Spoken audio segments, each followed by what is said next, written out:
for future sustainable development. This is the pledge of University Utara Malaysia. Management is the embodiment of University Utara Malaysia UUM. Management that is based on thought and intellectual, where art, science and craft meet. At UUM, the holistic educational ecosystems is not merely to produce alumni, but to lay the foundation for future leaders.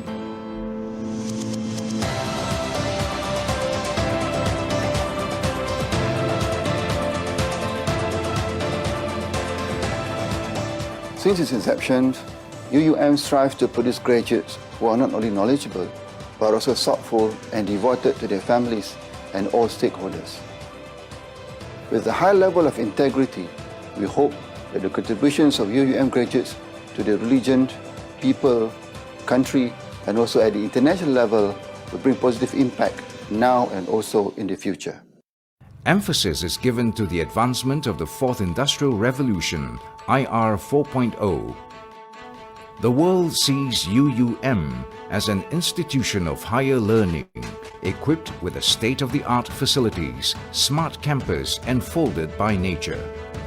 UUM champions the voice of its students.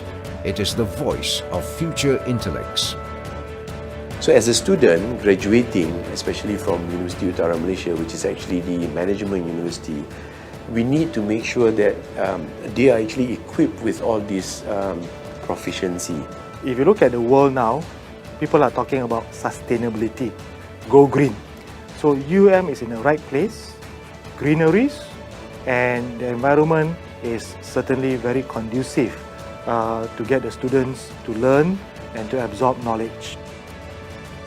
The educational reform has placed UUM as a credible institution regionally and internationally.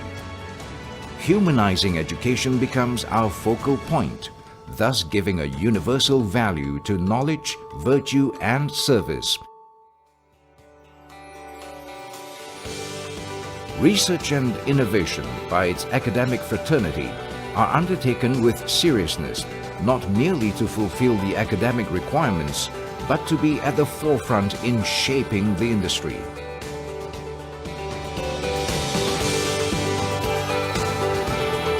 More than 100 million ringgit worth of research grants invested, and more than 7,000 academic publications in the field of management and business produced in the last 5 years.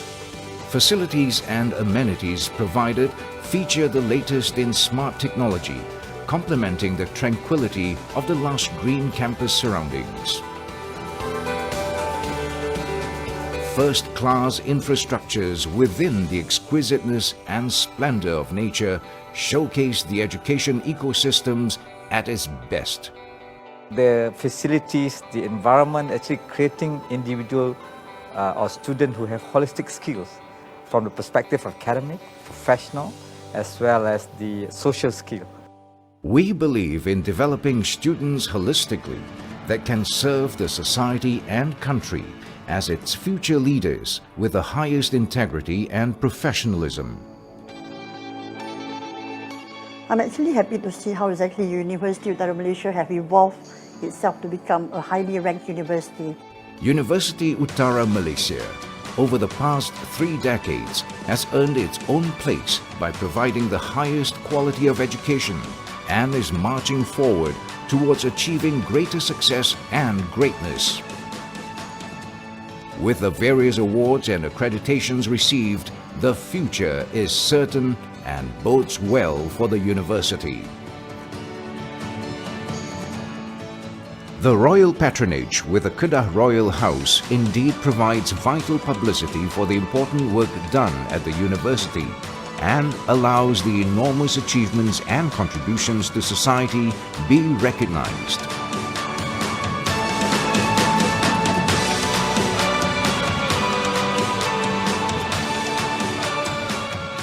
UUM is a unique environment where the emphasis of the university is not just purely on academics. In this case, academics, sporting excellence, spiritual excellence, And by then, I guess we could live up to our motto of Ilmu Budi Bakti. I love UUM, and I'm proud to say that I graduated from UUM. UUM is the Jewel Valley of the North Malaysia. Ilmu Budi Bakti. We love UUM. University Utara Malaysia, the eminent management university.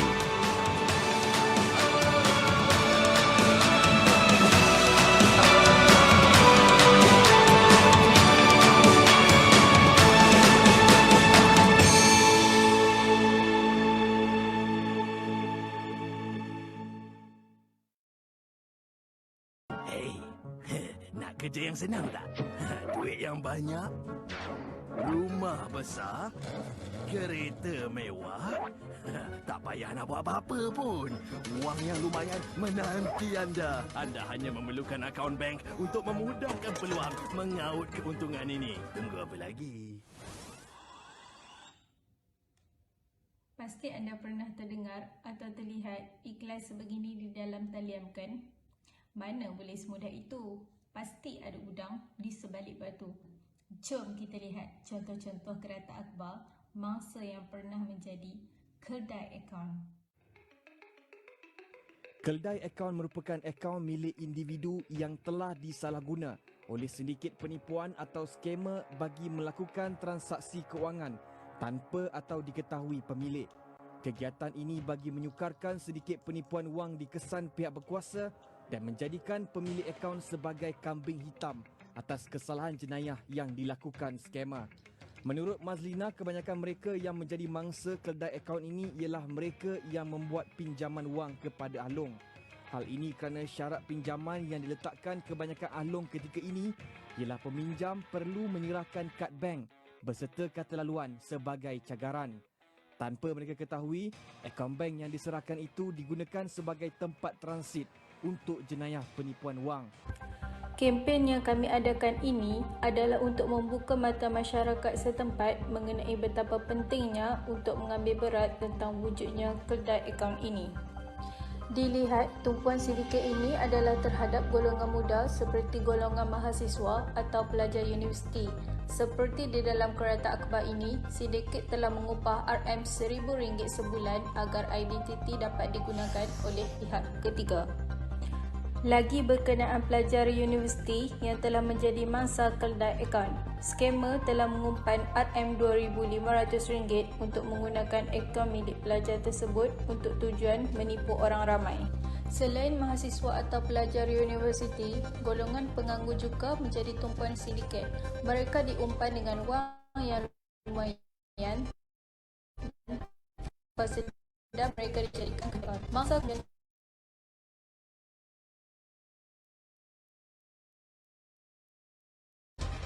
Persoalannya, adakah sindiket kedai akaun ini dilakukan secara sukarela atau paksa? Modus operandi sindiket ini menggunakan modal wang yang banyak bagi menarik minat mereka yang memerlukan wang agar dijadikan kambing hitam. Oleh itu, mari kita saksikan wawancara secara langsung yang diwakili moderator Encik Nur Amin Imran bersama 3 orang panel jemputan iaitu Dr. Zaim bin Ahmad yang merupakan pensyarah kanan Pusat Pengajian Kerajaan Universiti Utara Malaysia, Hashim binti Hashim yang merupakan Ketua Pejabat Bank Negara Malaysia Pulau Pinang dan ACP Mazlan bin Pak Ijan yang merupakan Penolong Pengarah Bahagian Siasatan Jenayah Kewangan JSJK Bukit Aman. Tajuk yang akan dibincangkan adalah berkenaan kedai akaun ancaman keselamatan. Mari kita saksikan bersama-sama. Assalamualaikum dan salam sejahtera.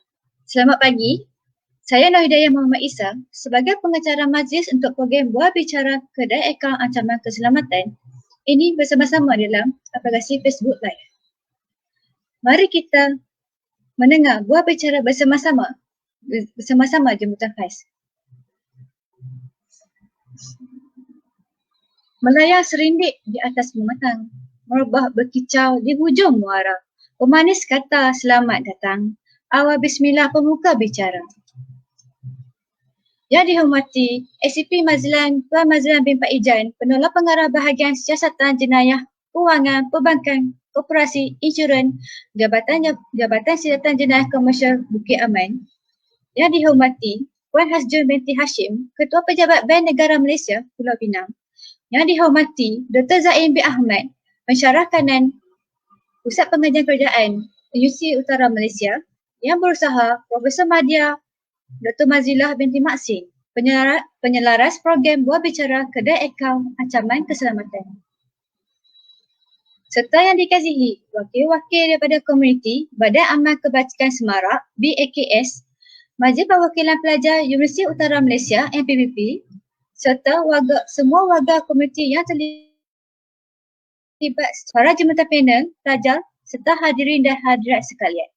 Assalamualaikum warahmatullahi wabarakatuh dan salam sejahtera. Alhamdulillah, bersyukur kita kehadrat Allah Subhanahu Wa Taala dengan keizinannya dapat kita bersama-sama memeriahkan majlis kita pada pagi ini, iaitu di dalam program Kedai Akaun Ancaman Keselamatan yang dianjurkan oleh para pelajar separuh masa Universiti Utara Malaysia, iaitu dari kumpulan The Guardian of Community. Pada kesempatan ini, majlis mengucapkan selamat datang dan amat mengalu-alukan kehadiran tuan-tuan dan puan-puan sekalian di sini. Program ini akan bermula dari pukul 10 pagi sehingga 12.30 hari insya-Allah. Bagi memperkatakan majlis pada hari yang penuh bermakna ini, marilah kita bersama-sama menadah tangan, mengaminkan bacaan doa, memohon keberkatan. Oleh itu, majlis dengan ini menyebut Saudara Basri bin Abu Bakar memimpin bacaan doa. Majlis dengan segala hormatnya dipersilakan. Terima kasih kepada pengacara majlis. Bismillahirrahmanirrahim.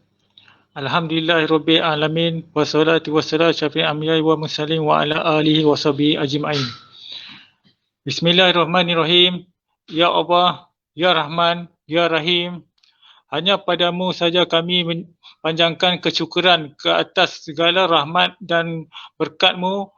Sempena dengan majlis pada hari ini, kami memohon taufik dan hidayah.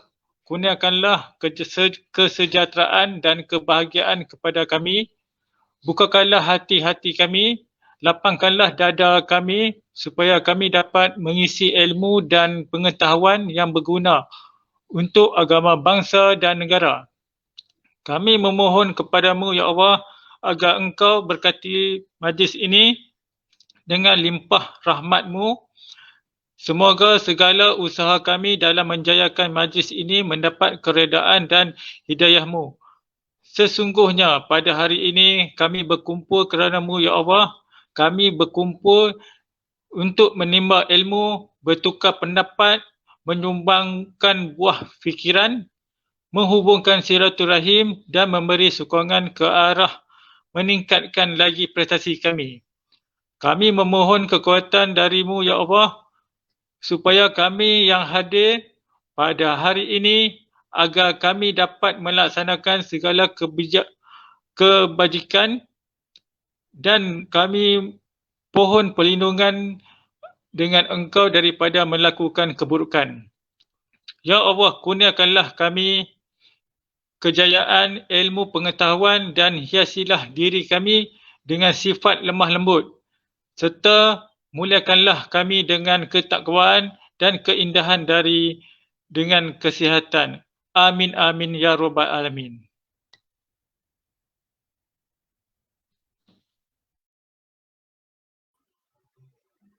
Amin amin ya rabbal alamin. Majlis merakamkan setinggi-tinggi bahagian kepada Saudari Basri bin Abu Bakar atas bacaan doa itu tadi. Semoga majlis kita pada hari ini berjalan dengan lancar dan dilimpahi berkat. Seterusnya, majlis ingin menyebut Profesor Madya Dr. Mazilah binti Maksin bagi merasmikan program buah bicara Kedai Akaun Ancaman Keselamatan. Dipersilakan.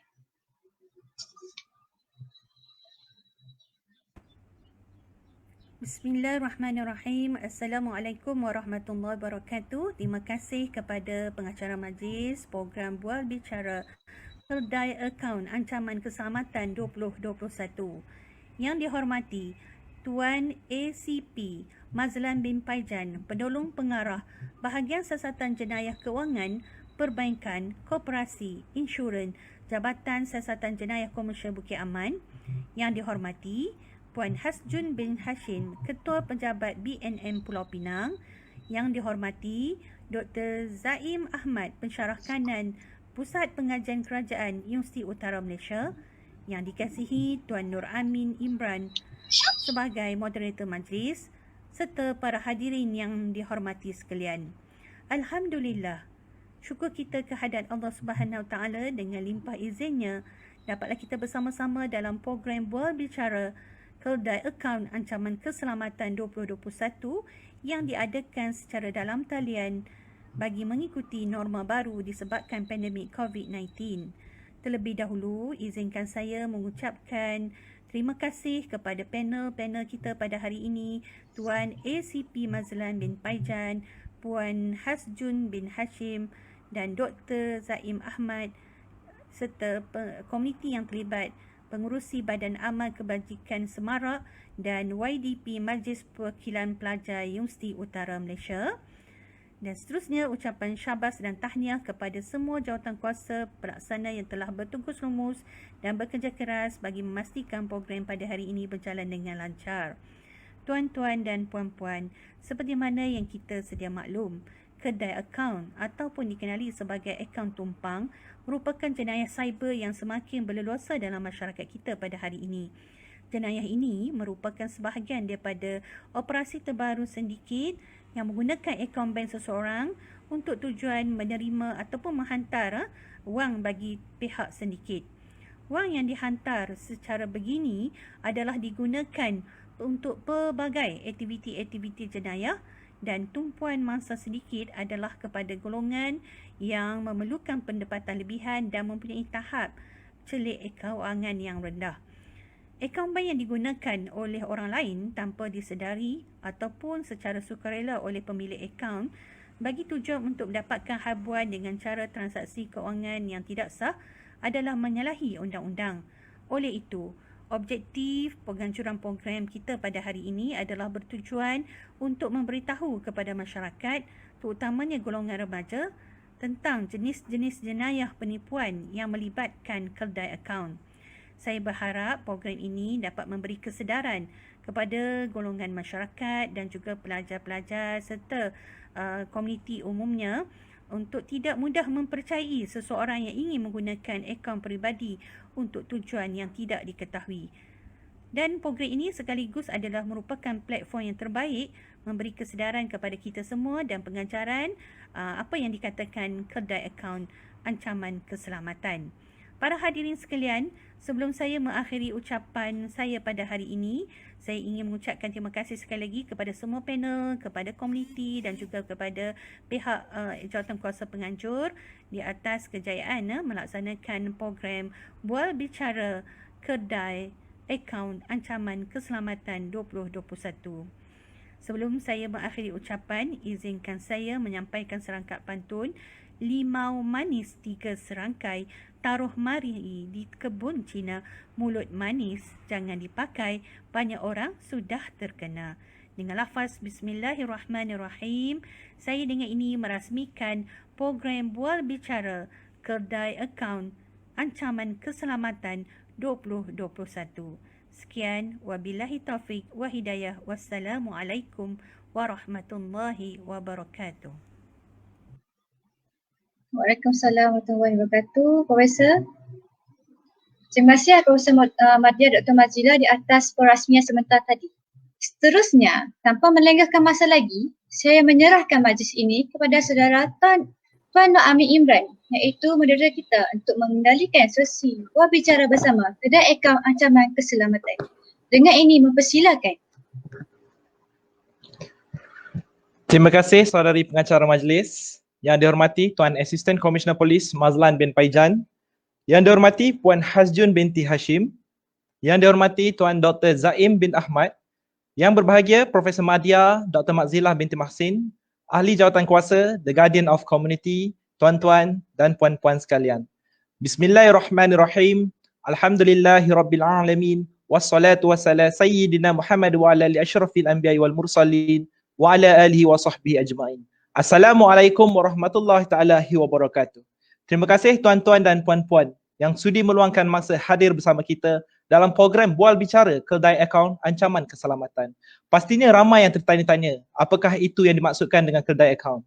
Dengan izin ilahi, syukur atas limpah rahmatnya, kita dapat berkumpul di platform Facebook Live ini bagi menyampaikan ilmu-ilmu berkaitan jenayah. Masa kini, dunia dilanda pandemik COVID-19. Majoriti manusia mengalami krisis kewangan, kehilangan pekerjaan, perniagaan merundum, buntu, resah, gelisah, dahagakan sumber pendapatan. Kemudian hadirnya ibarat durian runtuh yang menawarkan wang ringgit percuma hanya dengan memberikan akaun bank kepada mereka. Dianggap penyelamat tetapi sebaliknya pemusnah kehidupan kita. Jangan diperkotak-katik oleh pihak yang bijak tetapi sebenarnya bodoh untuk menjadikan anda keldai akaun. Tahukah anda apakah kemungkinan yang bakal terjadi jika anda tersalah masuk perangkap? Tanpa membuang mangsa, izinkan saya memperkenalkan panel jemputan khas dari beberapa agensi dan latar belakang yang berbeza. Panel pertama pada hari ini, beliau merupakan seorang pensyarah di Universiti Utara Malaysia, berkhidmat sebagai pensyarah kanan Pusat Pengajian Kerajaan Universiti Utara Malaysia, pernah berkhidmat dengan pasukan polis Diraja Malaysia selama 10 tahun sebelum menyertai sektor akademik. Tak lain tak bukan, beliau merupakan Dr. Zaim bin Ahmad. Assalamualaikum Doktor. Waalaikumsalam warahmatullahi wabarakatuh. Terima kasih. Terima kasih. Apa khabar Doktor? Sihat? Alhamdulillah, macam biasalah. Cuma keadaan COVID sekarang ni kita kena stay safe lah, stay home Stay safe, stay home insyaAllah. Okey Doktor, bagi mula hujah kita hari ini, soalan pertama saya kepada Doktor, bolehkah Doktor terangkan berkenaan keldai akaun ini dengan lebih jelas? Mungkin di luar sana tertanya-tanya apa itu keldai akaun? Okey, terima kasih saudara pengurusi moderator kita pada hari ini.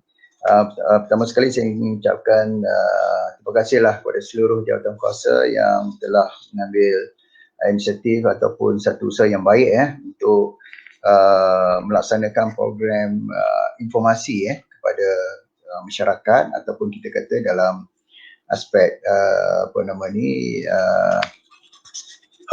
online sekarang dalam keadaan kita semua kena stay home, pastikan follow SOP dengan baik, dan dalam masa yang sama juga kita ada inisiatif untuk berkongsi berkaitan dengan maklumat tertentu supaya masyarakat lebih memahami ataupun dalam dikata sedar dalam aspek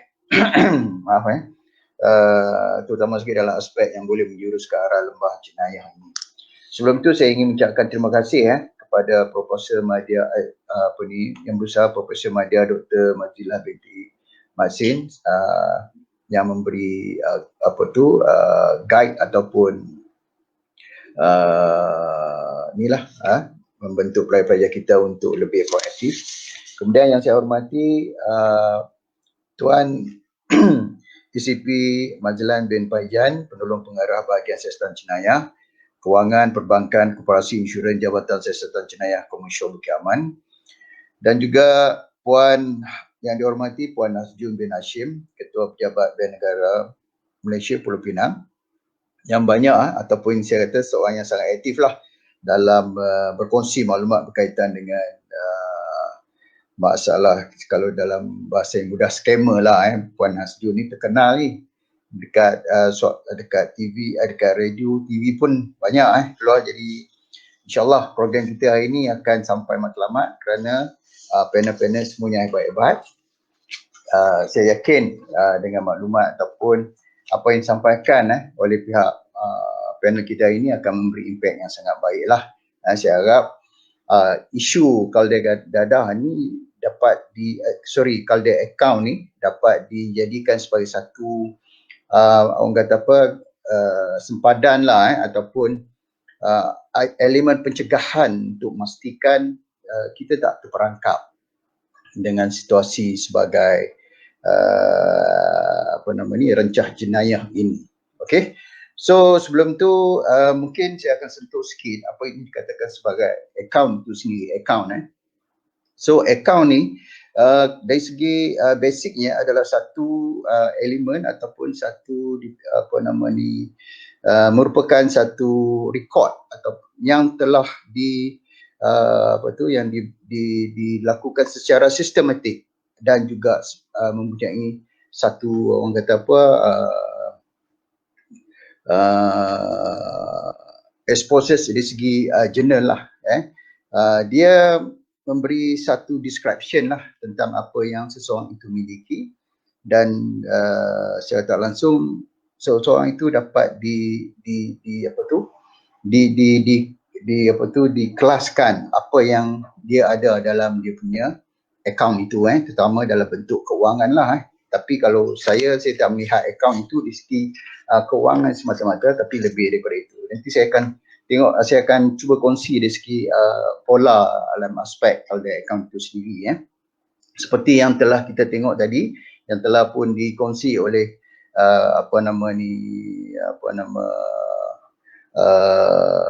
kita punya peringkat awal tadi, peringkat pengenalan tadi berkaitan dengan tahap kecerdikan yang rendah di kalangan masyarakat ataupun di kalangan mangsa lah. Okay, so kalau lihat dari segi akaun ataupun Calder account ini, iaitu akaun bank yang digunakan oleh orang lain ataupun akaun penumpang yang diberi kepada orang lain untuk dikendalikan. Dikendalikan maksud dikuasai oleh orang tertentu lah. Maksudnya orang yang memiliki akaun itu dia tak mempunyai kuasa untuk memantau ataupun memastikan perjalanan akaun dia, tapi diguna pakai oleh orang lain. So dari sinilah berlakunya manipulasi dan juga dalam aspek kita kata penyalahgunaan pengaliran kewangan itu sendiri. Sebab dari segi transaksi memang sah, transaksi memang sah, tapi perbuatan itu tidak sah, ataupun kita kata perbuatan itu menyalahi undang-undang, sebab kita melakukan transaksi itu disebabkan oleh perbuatan-perbuatan di segi kesalahan jenayah, tetapi dilakukan secara betul. Jadi ini adalah satu bentuk teknikal lah yang digunakan oleh penjenayah-penjenayah untuk mengelak daripada mereka terperangkap apabila berlakunya tindakan undang-undang terhadap mereka. Okey, dan saya rasa ada beberapa akta lah yang boleh dikaitkan dengan kesalahan jenayah Calder account ini. Mungkin di bawah Akta 574 ataupun Akta Kanun Kesesaan, kemudian Akta 578 dan juga Akta 613. Saya yakin nanti panel kita akan sentuh kaitan dengan akta-akta. Begitu juga dengan orang kata statistik mangsa-mangsa yang telah melibatkan ribuan atau jutaan ringgit, ataupun boleh mencecah sampai orang kata sampai tahap yang kadang-kadang kita tak masuk akal lah, sebab mereka yang melakukan kesalahan berbentuk cash ni ataupun kewangan ni, dia satu orang kata pengaliran wang yang tiada terhad sebenarnya, sebab tu dia menjadikan satu bentuk yang sentiasa berubah-ubah. Maksudnya mereka yang melakukan jenayah akaun Calder ini, mereka akan berubah-ubah di segi modus operandi. So bila keadaan ini berlaku, jadi dia memberi satu cabaran lah, terutama sekali kepada pihak penguasa seperti Polis Diraja Malaysia ataupun pihak bank sendiri, dan juga di segi teknologi itu. Okey, dengan keadaan sekarang dan sebagainya, dia memberi satu implikasi yang sangat besar, terutama dalam aspek pencegahan. Jadi saya suka tengok di peringkat awal, iaitu dari segi kesedaran itu sendirilah, kan. Jadi macam saudara pengacara moderator cakap tadi, kita inginkan satu bentuk perolehan wang yang pantas, ataupun bentuk perolehan disebabkan kita ada masalah disebabkan keadaan ekonomi dan sebagainya, maka kita mengambil jalan pintas yang mudah lah untuk mendapat kewangan tanpa mengambil kira risiko yang kita akan hadapi nanti. Okey, so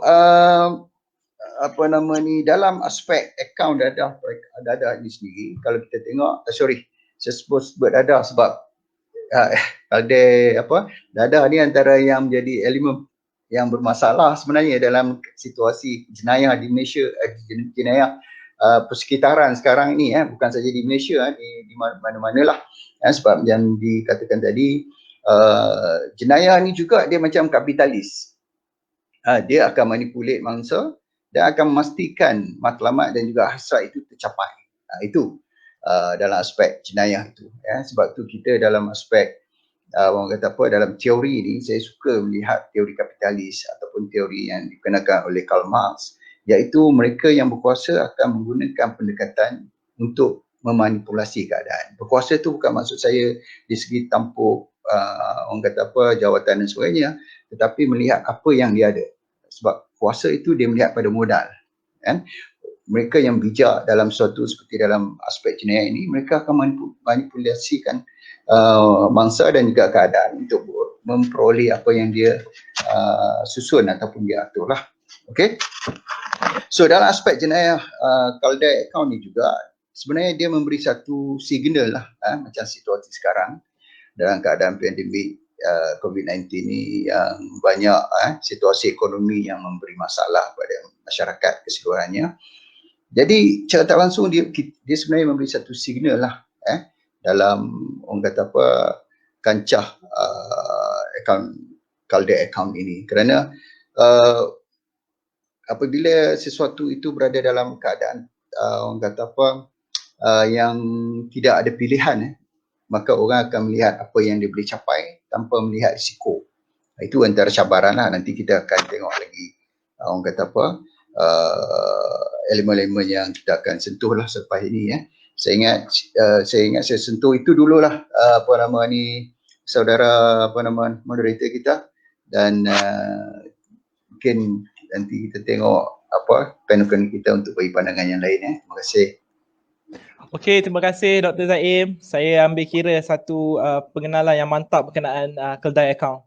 Seterusnya saya ingin memperkenalkan panel kedua kita. Saya boleh anggap beliau macam artis lah di zon utara ni. Dikenali, diberi nama Puan Hasjun Hashim, Ketua Pejabat Bank Negara Malaysia, atau lebih dikenali sebagai Cik Jun. Pernah menjadi pengantara, mediator bertauliah dalam pengurusan perbankan dan insurans. Pemegang sarjana muda pentadbiran perniagaan dalam jurusan pemasaran daripada University of Colorado di Boulder, Amerika Syarikat. Pemegang berkhidmat lebih daripada 20 tahun di Bank Negara Malaysia, memulakan kerjaya di Jabatan Pengawalan Bank Negara Malaysia, yang selalu berada di radio zon-zon utara ni. Assalamualaikum Cik Jun, apa khabar? Waalaikumsalam warahmatullahi wabarakatuh. Apa khabar Bin? Alhamdulillah. Terima kasih banyak-banyak Cik Jun kerana sudi bersama kita hari ini. InsyaAllah perkongsian Cik Jun hari ini akan beri manfaat kepada semua penonton dan masyarakat. Betul. Itulah macam kita kata tadi, macam Dr. Zaim pun cakap, sebenarnya sesi ini merupakan satu sesi yang orang kata memang bertepatan pada masa dia, sebab kita nampak scam yang leluasa. Yang macam sekarang 2-3 hari ni saya masuk radio di Northern Region bercerita pasal Macau scam. Ini juga ada kaitan dengan kita punya tajuk hari ni, Kaldai account. Kaldai account, apa Kaldai account? Nanti kita akan kongsi orang kata macam mana nak kenal, sebab ada juga Kaldai account yang tak tahu sebenarnya digunakan. So kita juga nak orang kata berkongsi apa kesan-kesan, sebab bila kita tahu kesan-kesan dia mungkin kita lebih berhati-hati dalam orang kata nak bagi pinjam akaun kita ke. Sepatutnya memang tak boleh bagi pinjam akaun sebab kita bertanggungjawab, kan? InsyaAllah, insyaAllah. Okey Cik Jun, bagi mula Cik Jun punya hujah ni, saya ingin ajukan soalan kepada Cik Jun. Boleh Cik Jun terangkan beberapa ciri bentuk penipuan yang dilakukan oleh sindiket-sindiket ni untuk menipu mangsa? Okey, ni soalan dia orang kata yang Cik Jun suka nak cerita lah, sebab kami di Bank Negara, orang kata kenapa Bank Negara terlibat kan, sebab sekarang ni bila kita kalau Bank Negara kita kata ini adalah jenayah keuangan, sebab dia melibatkan sistem keuangan di Malaysia, ya. So bila kita cakap tadi tu, kalau mencuri duit, dia mencuri lah, barang ada, tetapi bila kita cakap jenayah keuangan, apa juga jenayah yang terlibat, dia melibatkan wang. Wang itu adalah dia punya orang kata akhirnya, objektif akhir untuk dapat. So dalam hal ini macam mana nak pindah wang dari satu akaun, daripada akaun mangsa kepada akaun sedikit tadi. Bila kita bayangkan, kita mungkin boleh bayangkan, nanti Dr. Zaim dah cerita ya. So bila kita bayangkan mule account tadi ni, akaun kedai tadi ni macam akaun dadah juga. Kalau kedai dadah dia bawa dadah, kedai akaun tadi dia bawa duit. So bawa duit tadi tu daripada mangsa kepada penjenayah. Tetapi dalam hal ni penjenayah memang tak nak dikenali sebab mereka ni memang sedikit berdasarkan kita punya orang kata siasatan semua. Jadi sekarang ni dia adalah orang tengah menggunakan akaun orang lain. Dan lagi penting sebab bank negara terlibat, dia melibatkan sistem perbankan di Malaysia, sistem keuangan di Malaysia. Sebab tu nak tak nak, bank negara, polis, SKMM, kami kena bekerjasama supaya yang selalunya panggilan telefon, cara mereka nak dapatkan mangsa-mangsa tadi. Tetapi dah dapat mangsa, macam mana mereka nak transfer duit, nak ambil duit daripada mangsa tadi, mereka guna kedai akaun tadi. So selalunya kedai akaun tadi memang dia tak tahu dengan siapa dia berurusan. Itu yang kalau dia tadi kita ada dua jenis kan, akaun kedai yang sama ada dia memang sedar, dia memang bagi akaun dia disewa, yang satu lagi tu memang tak sedar. Ya, so dalam hal ni bila cerita pasal apakah scam-scam yang sedang berlaku sekarang di Malaysia banyak yang menggunakan akaun, Cik Jun dapat ada 3 lah ya. Yang sekarang ni phone scam, Macau scam yang memang berleluasa, satu hari boleh katakan hilang dalam 800 to 1 juta. Itu statistik tau Zaim. Yang Amin. Kita punya laporan polis melaporkan last year 2020 total kerugian sebanyak 287 juta.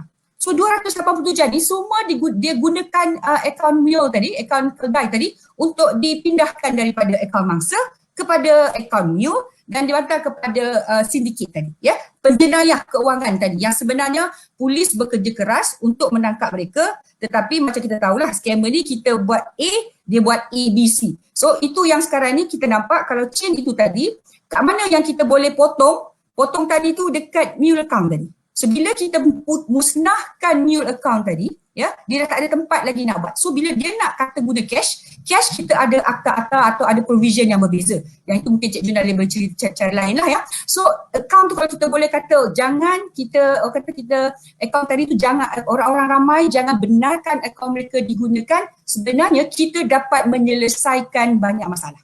So tadi phone scam. Phone scam satu, yang kita nampak juga yang satu apa nama dia ni, love scam. Tu banyak juga love scam, parcel scam, ya, e-commerce. So semuanya guna akaun mule tadi, akaun kedai tadi untuk mereka memindahkan duit tanpa dapat tangkap mastermind tadi. Jadi macam kita tadi, itu yang perlu kita berhati-hatilah ya. Sebab nanti implikasi Cik Jun akan cerita sekejap lagi. Sebab dia cerita dia banyak cerita sedih sebab kami tiap-tiap ni 2-3 menjak ni hari-hari 1.7 juta hilang, 600,000 hilang, 2 juta hilang. So macam mana dia orang transact? Mereka menggunakan kedai akaun tadi.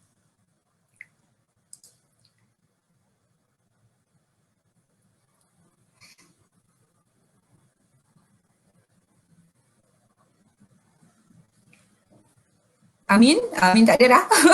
Amin. So kalau Cik Jun boleh sambung sikit lagi lah ya. Jadi kalau kita tengok tadi, Amin ada apa-apa nak tanya lagi Amin? Ada soalan daripada penonton kita Cik Jun. Adakah terdapat leaking daripada bank-bank maklumat customer? Okey, tu soalan yang memang kami selalu dapat. Sebab kalau kita cerita pasal phone scam tadi ya, sebab selalunya bila kita call, dia akan cakap dia ada nombor telefon kita, dia ada IC number kita dan dia ada kita punya alamat. Nama kita, IC kita dan kita punya apa nama tadi itu alamat tadi. So benda tu kita ingat siapa yang selalu ada maklumat-maklumat ni? Selalu orang akan sangka adalah bank. Sebab tu kita percaya bank yang leaking kan. Ini banyak kadang kata dakwaan mengatakan bank membocorkan rahsia. Tapi sebab Cik Jun tanya sikit. Kadang-kadang kita tengok kita masuk sekarang ni lagi lah dengan COVID. Kita disuruh pakai MySejahtera tetapi kita tak nak pakai MySejahtera kita. Kita tulis kat buku tu nama kita dengan nombor telefon kita. Takkah itu maklumat peribadi kita? Yang kalau katakan scammer dapat je nombor tu, dia ada 3 maklumat ni dah cukup. Dia start dengan tanya betul ke ni, dia bagi elemen-elemen teknik sikit dan dia start orang kata memancing maklumat akaun kita. Dekat situ kita, kalau kita tak betul-betul orang kata berhati-hati dan kita akan terpedaya dan terpukau dan terhilang duit dekat situ. Ya, so sama ada leaking of information daripada tadi tu, kita sebenarnya tak dapat lagi substantiate. Tetapi kita percaya, kita kadang-kadang pergi dulu sebelum COVID, kita pergi kempen perumahan, nak beli rumah. Dia kata nak menang rumah 1 juta. So kita masuk pertandingan, kita dah masuk dah maklumat-maklumat kita dekat situ. So kalau scammer dapat maklumat tu cukup, dia dapat 3 maklumat yang cikgu cakap tadi tu, kita dah percaya, ini mesti orang yang berkuasa yang ada maklumat ni, memang saya percaya. Ya. Okey Cik Jun, satu lagi soalan daripada penonton kita bagaimana cara nak tahu akaun kita dah terdedah? Okey, sebab sebenarnya terdedah tak terdedah tu sebenarnya kita lah yang orang kata, secara general you sepatutnya tahu apa transaksi dalam akaun you. Sebab tu kita kata bila kita buka akaun bank, ya, kita akan menandatangani terms and condition dekat situ. Kita bertanggungjawab. Jadi kalau kita rasa, kita memang tengok sekarang ni online, hari-hari pun boleh tengok duit aku banyak ke, sebenarnya duit tak bertambah pun kecuali gaji je lah kan. So dalam hal ni kalau kita nampak, kenapa ada suspicious transaction yang aku pun sepatutnya tak dapat. Contoh ni memang dekat dengan hati Cik Jun. Semalam mak mentua Cik Jun dia dapat SMS. Duit ni daripada satu bank A, tetapi dia kata saya tak pernah tahu pun duit ni saya dapat. Sebab kalau anak masuk, anak beritahu mak dah masuk duit. Tapi dalam hal ni, ni siapa dia bagi duit ni? So kita tanya balik dengan bank. Ini transaction daripada siapa? Sebab of course kalau daripada ATM machine mungkin kita tak tahulah. Tapi kalau dia sekarang ni duk pakai transfer online, kita boleh tahu. Ya, so kita sebenarnya sebagai pengguna kena bertanggungjawab untuk tahu apa juga transaksi dalam akaun kita tadi. Sebab bank, kita dah jalankan peranan kita, check. Bank sebenarnya juga menjalankan dia punya peranan. Setiap bank kalau ada dia panggil transaksi mencurigakan, suspicious transaction. Contoh, Amin punya akaun selalu bakilah kata ada 10,000 tiap-tiap bulan. Tiba-tiba masuk dah kata 13,000, bank suspicious. Amin pula tak bagi tahu dekat bank, sebenarnya saya memang patut terima duit ni. Bank akan report transaksi 13,000 itu kepada bank negara. Jadi nampak tak ada dua level. Peranan bank tadi, dia memang kena report. Under dia punya, kita punya bank negara punya arahan, bukan bank saja ya, ada reporting agency yang lain pun mereka perlu mereportkan all the suspicious transaction. Dan tetapi kita sebagai pengguna, dalam kita punya transaksi akaun yang kita nampak selalu tu, tiba-tiba duit banyak pula daripada mana, kita kena tanya bank. Bank, duit ni saya tak tahulah daripada mana. Sebab kita je yang tahu. Sebab akaun kita personal matters kepada kita ya. So kita perlu tahu dan kita sebenarnya bertanggungjawab ke atas apa juga transaksi dalam akaun tadi. Ada soalan lagi? Okey Cik Jun. Jelas tak tu? Cik Jun, mantap. Jelas. Cuma saya nak tanya tadi, bank akan report ke Bank Pusat, Bank Negara Malaysia. Apa tindakan Bank Negara Malaysia Cik Jun terhadap laporan tu? Okey, sebab tu kalau kita tengok bank negara ni, kita sebenarnya jadi pengantara dengan bank, dengan polis kadang-kadang untuk buat siasatan. Jadi transaksi tu kalau katakan contoh ya, itu adalah sebenarnya adalah honest, adalah tanggungjawab bank juga untuk bank tadi. Bila dia report kepada bank negara, dia juga perlu tanya balik kepada pemegang akaun tadi, duit ni duit apa? Daripada mana dapat? Sebab tu bila kita buka akaun, bank kena tanya, you buka akaun untuk apa? Untuk kerja. Okey, kerja you apa? Pendapatan you berapa? Kalau kata saya untuk simpanan, okey simpanan daripada mana? Itu soalan-soalan yang bank akan tanya sekarang. Sebab tu kalau Amin tengok, sekarang susah nak buka akaun. Susah. Bila dia tanya macam-macam soalan, sebab sebenarnya ini untuk membantras daripada akaun aktiviti kedai akaun. Ya, dia tanya macam-macam soalan. You dapat duit daripada mana? Sebab tu kalau orang tanyakan Cik Jun kalau nak bawa masuk duit daripada overseas kan, kena minta kebenaran bank negara ke? Tidak. Kalau tidak nak bawa masuk kat Malaysia ni, sebab banyak juga sebenarnya Malaysia ni kadang-kadang kita dijadikan hub untuk transit duit. Sebab tu kalau katakan kita dapat, kalau kita yang tak tahu tiba-tiba masuk akaun, sebab tu kita kata kita kena cerita. Tapi kalau kita memang orang kata bisnes yang betul, sepatutnya dapat duit daripada luar negara for whatever reason, kita kena bagi tahu bank, saya akan menerima sekian-sekian amount, ini dokumen-dokumen sokongan yang mengatakan syarikat luar nak berlabur dalam Malaysia. So kita kena bagi tahu bank dan kita bagikan juga dokumen sokongan tadi. Sebab ada potential bank bila dapat kes-kes macam ni, ada pula daripada luar negara tadi, sebenarnya itu adalah scam, bank akan sekat akaun tu. So kita kena tahu. tanggungjawab sebagai pengguna tadi. Ya. Okey, baik Cik Jun. Menjawab soalan. Terima kasih banyak-banyak Cik Jun. Mantap, mantap sekali. Memang utara hebat orang kata. Okey, kembali bersama Cik Jun sebentar lagi ya. Seterusnya saya ingin memperkenalkan panel kita. Ya, last but not least, memang orang yang sangat segak dan tampan saya kira. Beliau diberi nama Mazlan bin Paijan. Sebentar tuan ya.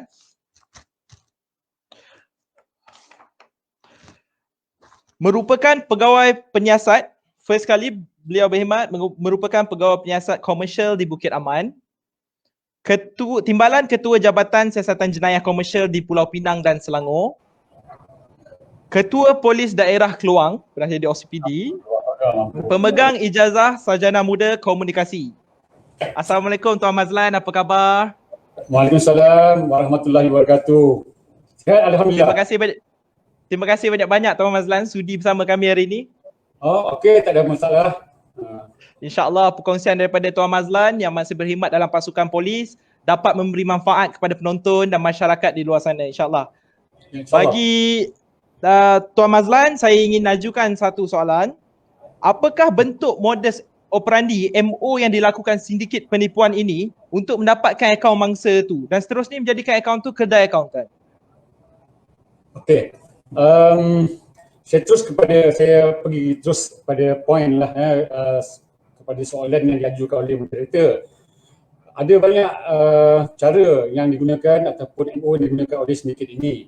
Walau bagaimanapun saya akan hanya mengupas 3 perkara saja MO yang popular untuk pihak sindiket mendapatkan akaun-akaun dan seterusnya dijadikan kedai akaun. Yang pertama sekali, sindiket akan mempromosikan iklan pekerjaan di laman sosial. Laman sosial zaman sekarang ni, terlebih lagi zaman pandemik COVID-19 ni, banyak netizen menggunakan laman sosial untuk mencari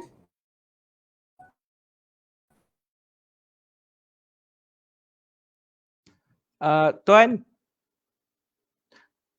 tak dengar Tuan, audio Tuan? Tuan Mazlan?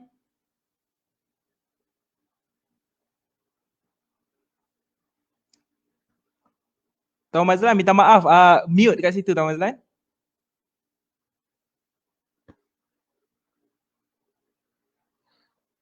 Tuan Mazlan?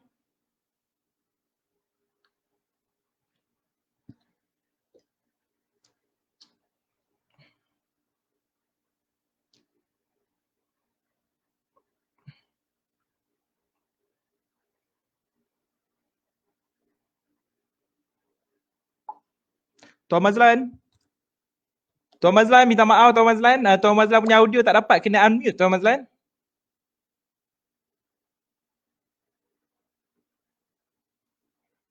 Tuan? Saya minta maaf, mungkin mengalami masalah network kurang stabil. Minta maaf Tuan, network kurang stabil tadi. Tuan termute sendiri. Saya ambil tadi.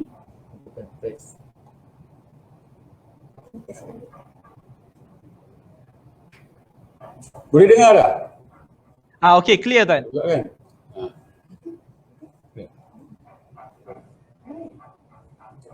Okey. Kalau boleh dengar, saya sambung semula. Saya ulang semula lah. Sindiket ini mempromosikan iklan pinjaman wang. Zaman pandemik ini, netizen sedang mencari kelangsungan hidup. So dia akan Google lah laman web ini mencari peluang-peluang mendapatkan pinjaman. Kemudian syarat pinjaman ini pula, orang itu perlu memberikan kad ATM-nya. Kad ATM juga. Maknanya nak bekerja kena serah kad ATM. Nak pinjam duit kena serah kad ATM. So penyerahan kad ATM ini sepatutnya atau seharusnya tidak berlaku lah, dan netizen ataupun semua masyarakat sebagaimana yang Cik Jun maklumkan tadi, maknanya itu harta kita, kita tak boleh bagi orang tu, kita punya kad ATM tu, sebab nanti banyak disalahgunakan. Ya. So, kesedaran orang ramai tentang hak milik diri sendiri, kad ATM tu. Bahaya ni kalau kita bagi ni. Kalau setakat bagikan butiran maklumat akaun bank tadi ni, itu mungkin boleh dikaitkan dengan satu jenayah penipuan yang lain. Tapi untuk biasanya untuk dalam PTW, pinjaman orang tidak wujud, kes-kes salung, blend online ni memang dia akan mendapatkan kad ATM bagi mudahkan hasil penipuan tadi ni ditarik keluar, dipindahkan kepada akaun yang lain. Seterusnya,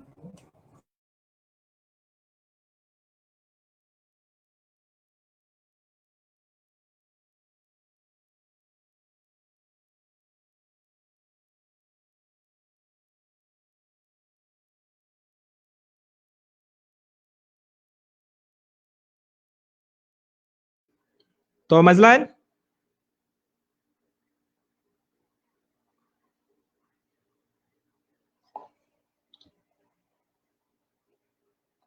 Tuan?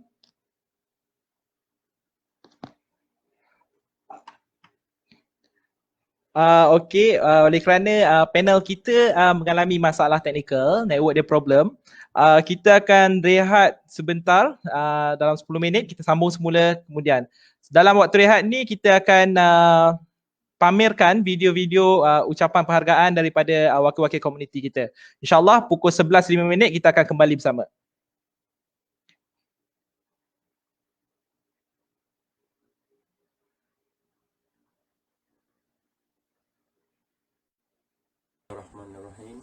Assalamualaikum warahmatullahi taala wabarakatuh. Saya Muhammad Syafiq selaku pengerusi Badan Amal Kebajikan Semarak Malaysia. Pertama kali saya ingin mengucapkan jutaan terima kasih kepada penganjur kerana sudi menjemput kami dari Badan Amal Kebajikan Semarak Malaysia ini. Saya berharap kerjasama ini dapat mencapai matlamatnya dalam meningkatkan kesedaran jenayah keldai akaun ancaman keselamatan. Saya yakin segmen ini dapat memberi kesedaran kepada anak muda, dapat memberi ilmu sebagai kepada mereka adalah lebih mudah untuk difahami. Penting untuk menjalankan aktiviti dan program pengisian sebegini kepada anak muda masa kini. Kerana hari demi hari, pandangan saya, pemuda hari ini merupakan bakal pemimpin yang akan menerajui masa hadapan kita. Terima kasih juga kepada Prof. Madya Dr.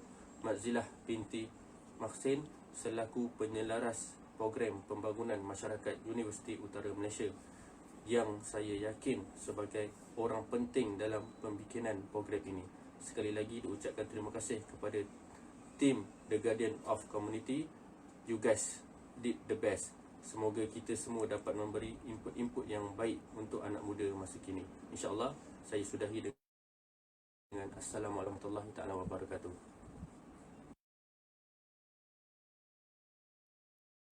Assalamualaikum warahmatullahi wabarakatuh dan nama saya Muhammad Ali Nur Ahlam bin Abu Bakar, merupakan yang di-Ketua Majlis Perwakilan Pelajar Universiti Utara Malaysia. Jadi di kesempatan ini saya ingin mengucapkan ribuan terima kasih dan juga tahniah kepada pihak penganjur yang telah menganjurkan program maupun inisiatif berkenaan dengan keldai akaun ancaman keselamatan. Kerana di sini kita sudah sedia maklum bahawa isu penipuan secara atas talian ini sudah berleluasa di negara kita. Jadi mungkin kita sudah boleh mengambil iktibar daripada apa yang sudah berlaku di negara kita tentang penipuan secara atas talian. Dan di sini juga saya ingin tekankan bahawa betapa pentingnya kesedaran terhadap kita untuk kita elak diri kita daripada ditipu secara atas talian. Tak kiralah umur kita di golongan yang tua, muda maupun kanak-kanak, kita perlu peka dan juga cakna. Jadi semoga kita sama-sama dapat mengumpul pelbagai maklumat maupun pengetahuan tentang penipuan secara atas talian di program ini, dan semoga kita dijauhi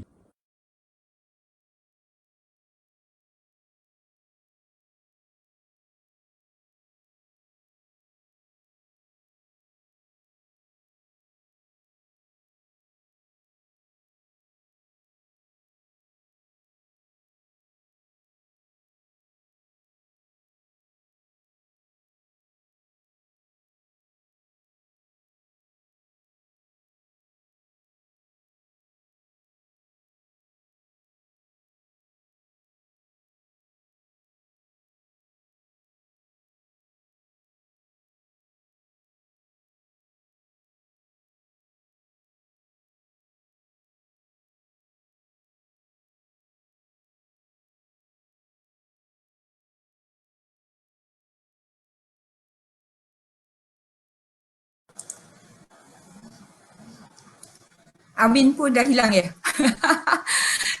Okey, tak apa. Mungkin sementara Cik Jun menterjah lah, sebab Cik Jun dah tengok juga soalan-soalan ni, ada yang tanya apa kriteria yang reporting institution untuk report. Nanti kita kata suspicious transaction. Apa juga kait apa ada transaksi yang mencurigakan, macam Cik Jun bagi contoh. Kalau dia rasa nombor akaun ada 10,000, tiba-tiba masuk 13,000, bank rasa itu mencurigakan ataupun reporting institution rasa itu mencurigakan, mereka mesti report ke bank negara lah. Sebab itu memang ada nombor akaun ada 10,000, tiba-tiba masuk 13,000, bank rasa itu mencurigakan. Okey Cik Jun. Nampaklah. Thank you Cik Jun. Kita kembali dengan Tuan Mazlan. Assalamualaikum, boleh dengar tak? Okey, boleh dengar tuan, tapi network tuan kurang jelas kan? Kurang jelas lagi. Saya dah pindah bilik dah ni. Saya pergi itulah saya dengar suara moderator yang suara Dr. Zaim, suara Puan Jun tadi dengan jelas sekali. Tapi turn saya dia jadi macam ni. Jadi saya pun tak tahulah, mungkin hari ni hari tidak baik untuk saya berbicara tentang isu ini bersama-sama dengan semua yang ada.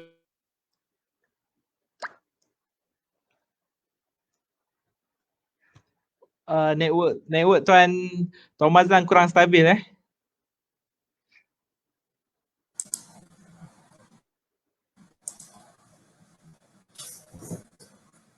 Okey Cik Jun, sementara Tuan Mazlan kita dia betulkan network dia, banyak soalan yang ditujukan kepada Cik Jun ni.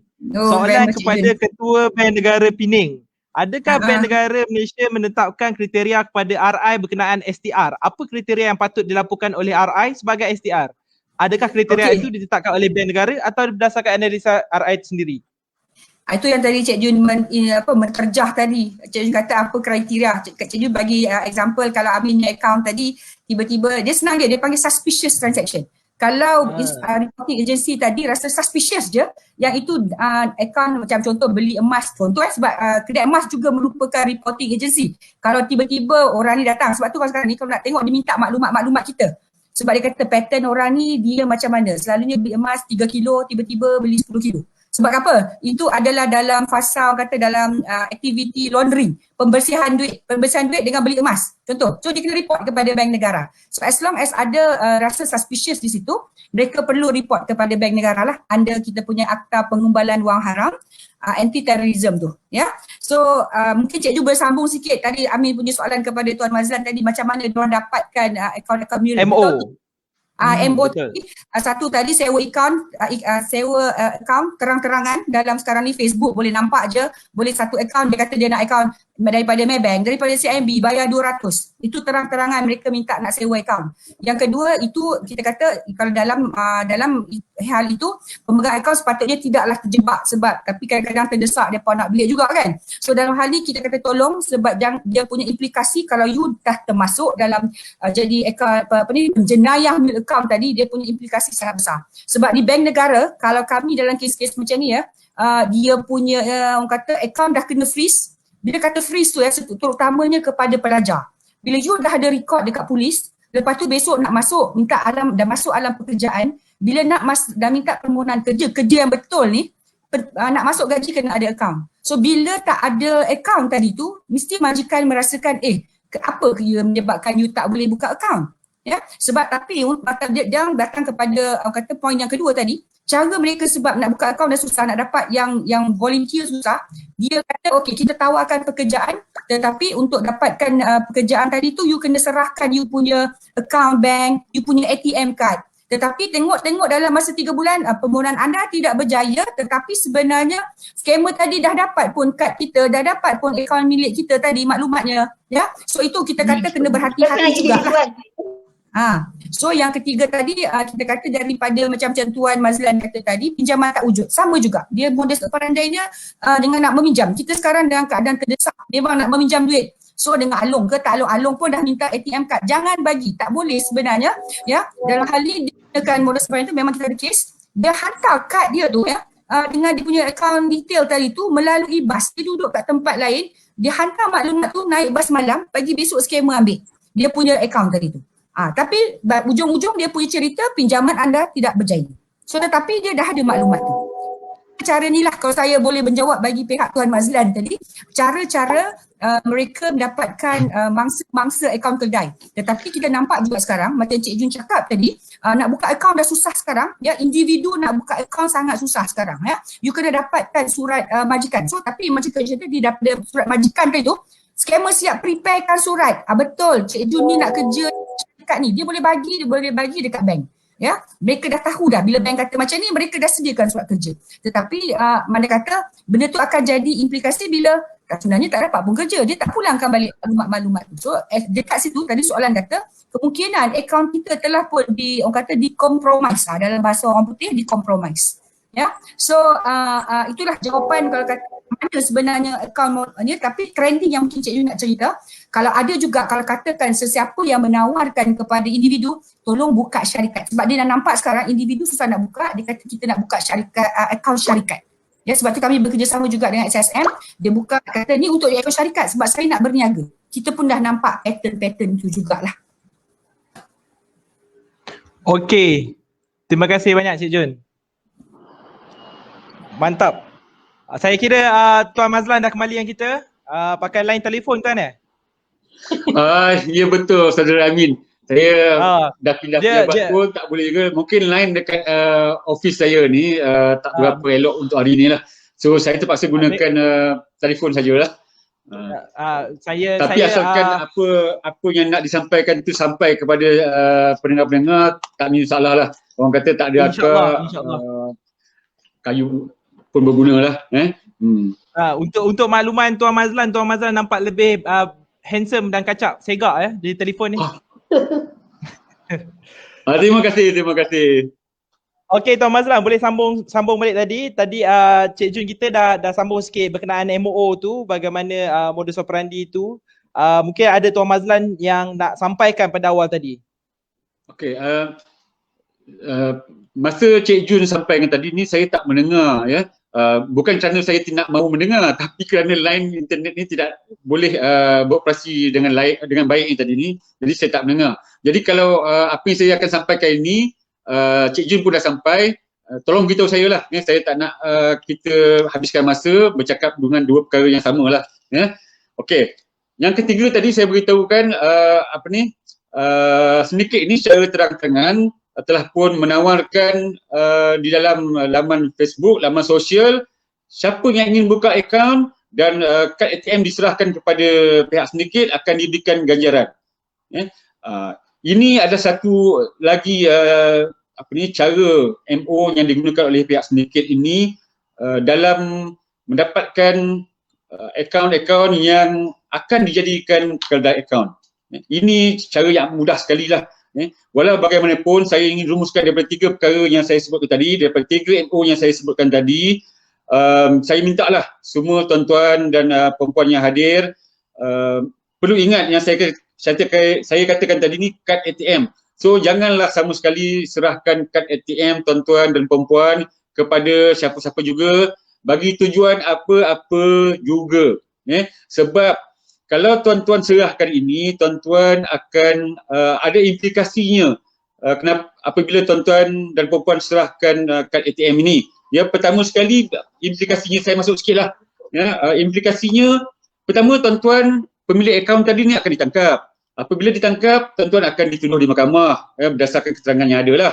Dan tuan-tuan punya akaun ini bukan hanya digunakan oleh satu syndicate saja ataupun digunakan untuk satu kes saja. Akaun tuan-tuan ni akan digunakan dalam pelbagai kes-kes penipuan yang lain. Jadi banyak. Jadi tuan-tuan akan ditangkap dan akan dituduh di mahkamah, di beberapa mahkamah. Jadi bila ditangkap, dituduh, tuan-tuan yang kedua akan sukar untuk mendapatkan pekerjaan dengan kerajaan lah. Mungkin pihak swasta, tuan-tuan boleh dapat kerja. Tapi kalau tuan-tuan berhasrat lah daripada sekarang ni, macam pelajar universiti ni yang berhasrat untuk bekerja dengan kerajaan, jadi tuan-tuan akan mengalami kesukaran untuk mendapatkan pekerjaan dengan pihak kerajaan. Seterusnya yang ketiga, implikasi dia nama tuan-tuan ni akan disenaraikan oleh pihak bank. Jadi tuan-tuan nak buka akaun dah masalah. Tadi Puan Jun pun cakap, ya sekarang ni untuk buka akaun lebih rumit lagi, lebih teliti lagi. Kena bawa introducer dan sebagainya. So berdasarkan database yang kita wujudkan nanti dan sedia dah wujud, nama tuan-tuan ini akan di-blacklistkan. Seterusnya, apabila dah ditangkap, apabila dah tuduh dah tak ada duit, kemudian suka dapat pinjaman kerajaan, kemudian nama nak buka akaun bank pun susah, tuan-tuan akan mengalami jiwa yang kacau dan emosi yang bercelaru. Sebab macam saya kata tadi, kena tangkap, kena tuduh, tak ada duit nak bayar jamin, terpaksa menghadapi perbicaraan. Kemudian bila nak hadapi perbicaraan, nak pinjam duit dengan kawan-kawan saudara mara, mereka pun menghadapi masalah untuk meminjamkan duit. So kita itu yang terus pergi kepada pinjaman wang tadi. Bila pinjaman wang pun kena tipu juga, kena jadi credit account juga, kena lagi dijadikan credit account. Jadi bagaimanalah emosi tuan-tuan dan perempuan tidak akan terganggu, jiwa tuan-tuan tidak akan jadi kacau, dan nanti akhirnya apa akan jadi kepada diri tuan-tuan dan perempuan. So ingatlah, jangan sama sekali tuan-tuan menyerahkan kad ATM ini kepada siapa juga demi keselamatan tuan-tuan dan perempuan. Okey, itu saja saya ingat bagi soalan yang pertama ini ingin saya sampaikan. Kembali kepada moderator. Baik, terima kasih Tuan. Mantap. Makna memang hak kita kad akaun bank tu memang tidak boleh disewa, tidak boleh diberi, tidak boleh ambil wang dengan memberi kad bank pada orang lain, kerana ia akan memberi satu implikasi yang berat, Tuan, ya. Betul, betul sama sekali. Ada soalan daripada Prof Madia kita. Beliau tanya, adakah penyertaan dalam kontes di supermarket membuka risiko untuk terlibat dalam sindiket kedai akaun ni? Seperti kita join kontes di shopping complex dan sebagainya.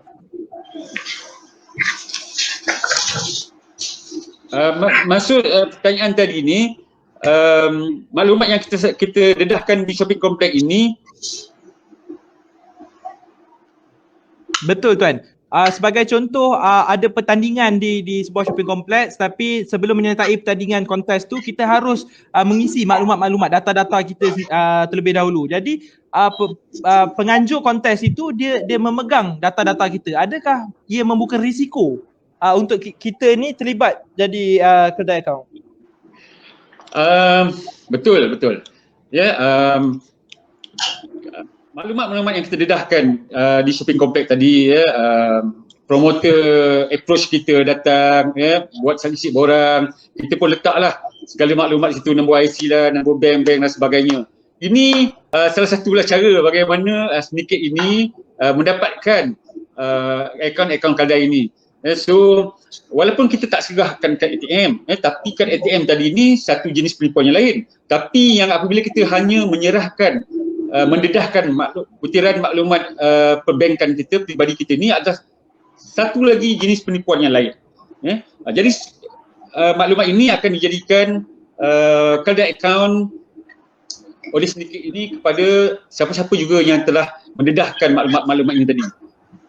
So amat bahayalah kepada siapa-siapa juga. Jadi jangan simply lah dia dah dedahkan sebarang maklumat pribadi ni kepada walaupun siapa jugalah, yang melainkan kita betul-betul percaya adik-beradik kita dan sebagainya lah.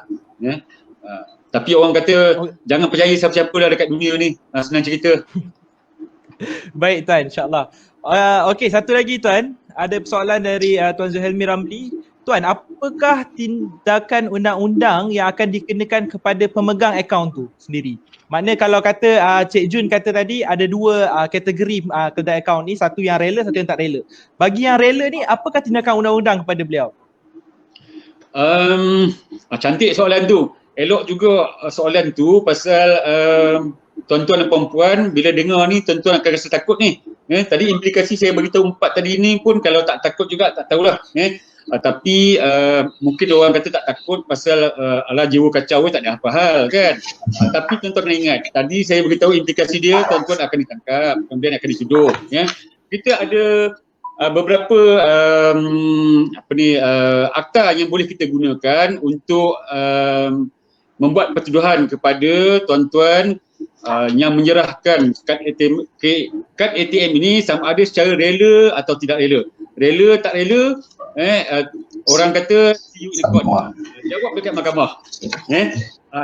Yang penting macam saya begitu tadi, bila kita tangkap dan sebelum tu kita dah siasat, kita akan tengok keterangan yang ada.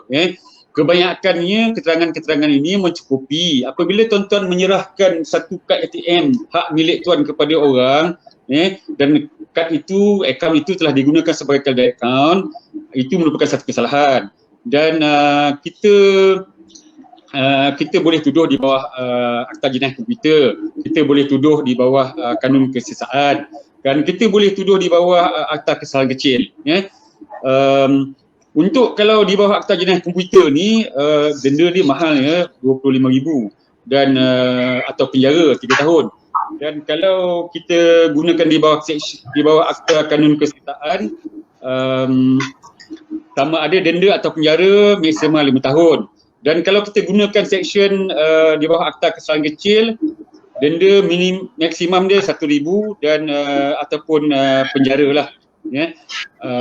Kita jangan ikut, jangan fikirkan yang ini kesalahan seksyen compound saja, sikit saja denda dan sebagainya. Tapi kalau macam saya cakap tadi lah, akaun tu digunakan dalam 10 jenis kesalahan, 10 pertuduhan kita kenakan.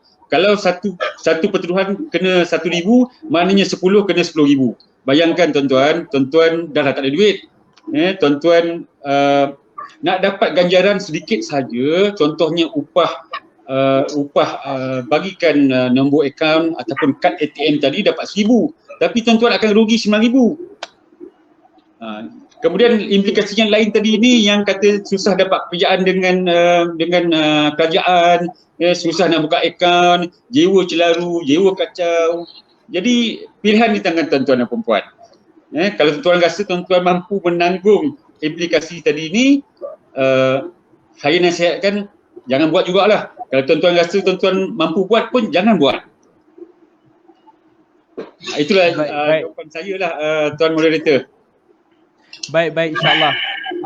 Ada satu lagi soalan tuan, untuk tuan. Daripada saya rasa dah menjawab soalan ni, tapi kita tanya ya.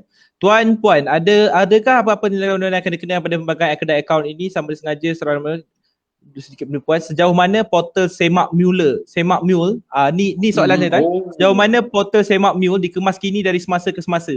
Ada setengah mangsa penipuan telah Semak Mule dan tiada report yang dicatatkan terhadap nombor akaun kedai walaupun laporan polis dilakukan. Maka ini menyebabkan mangsa lain terkena. Adakah PDRM jalankan siasatan masukkan info akaun kedai ke dalam portal ini? Portal Semak Mule ini adalah data-data, rekod-rekod semua akaun yang telah dijadikan kedai akaun. Untuk makluman, bagi tempoh 41 bulan mulai daripada tahun 2018, sebanyak 108,820 akaun kedai direkodkan. Maknanya dalam tempoh 3 tahun setengah, bermula daripada tahun 2018 hingga 31 Mei tahun ini, sebanyak 108,820 akaun kedai telah direkodkan.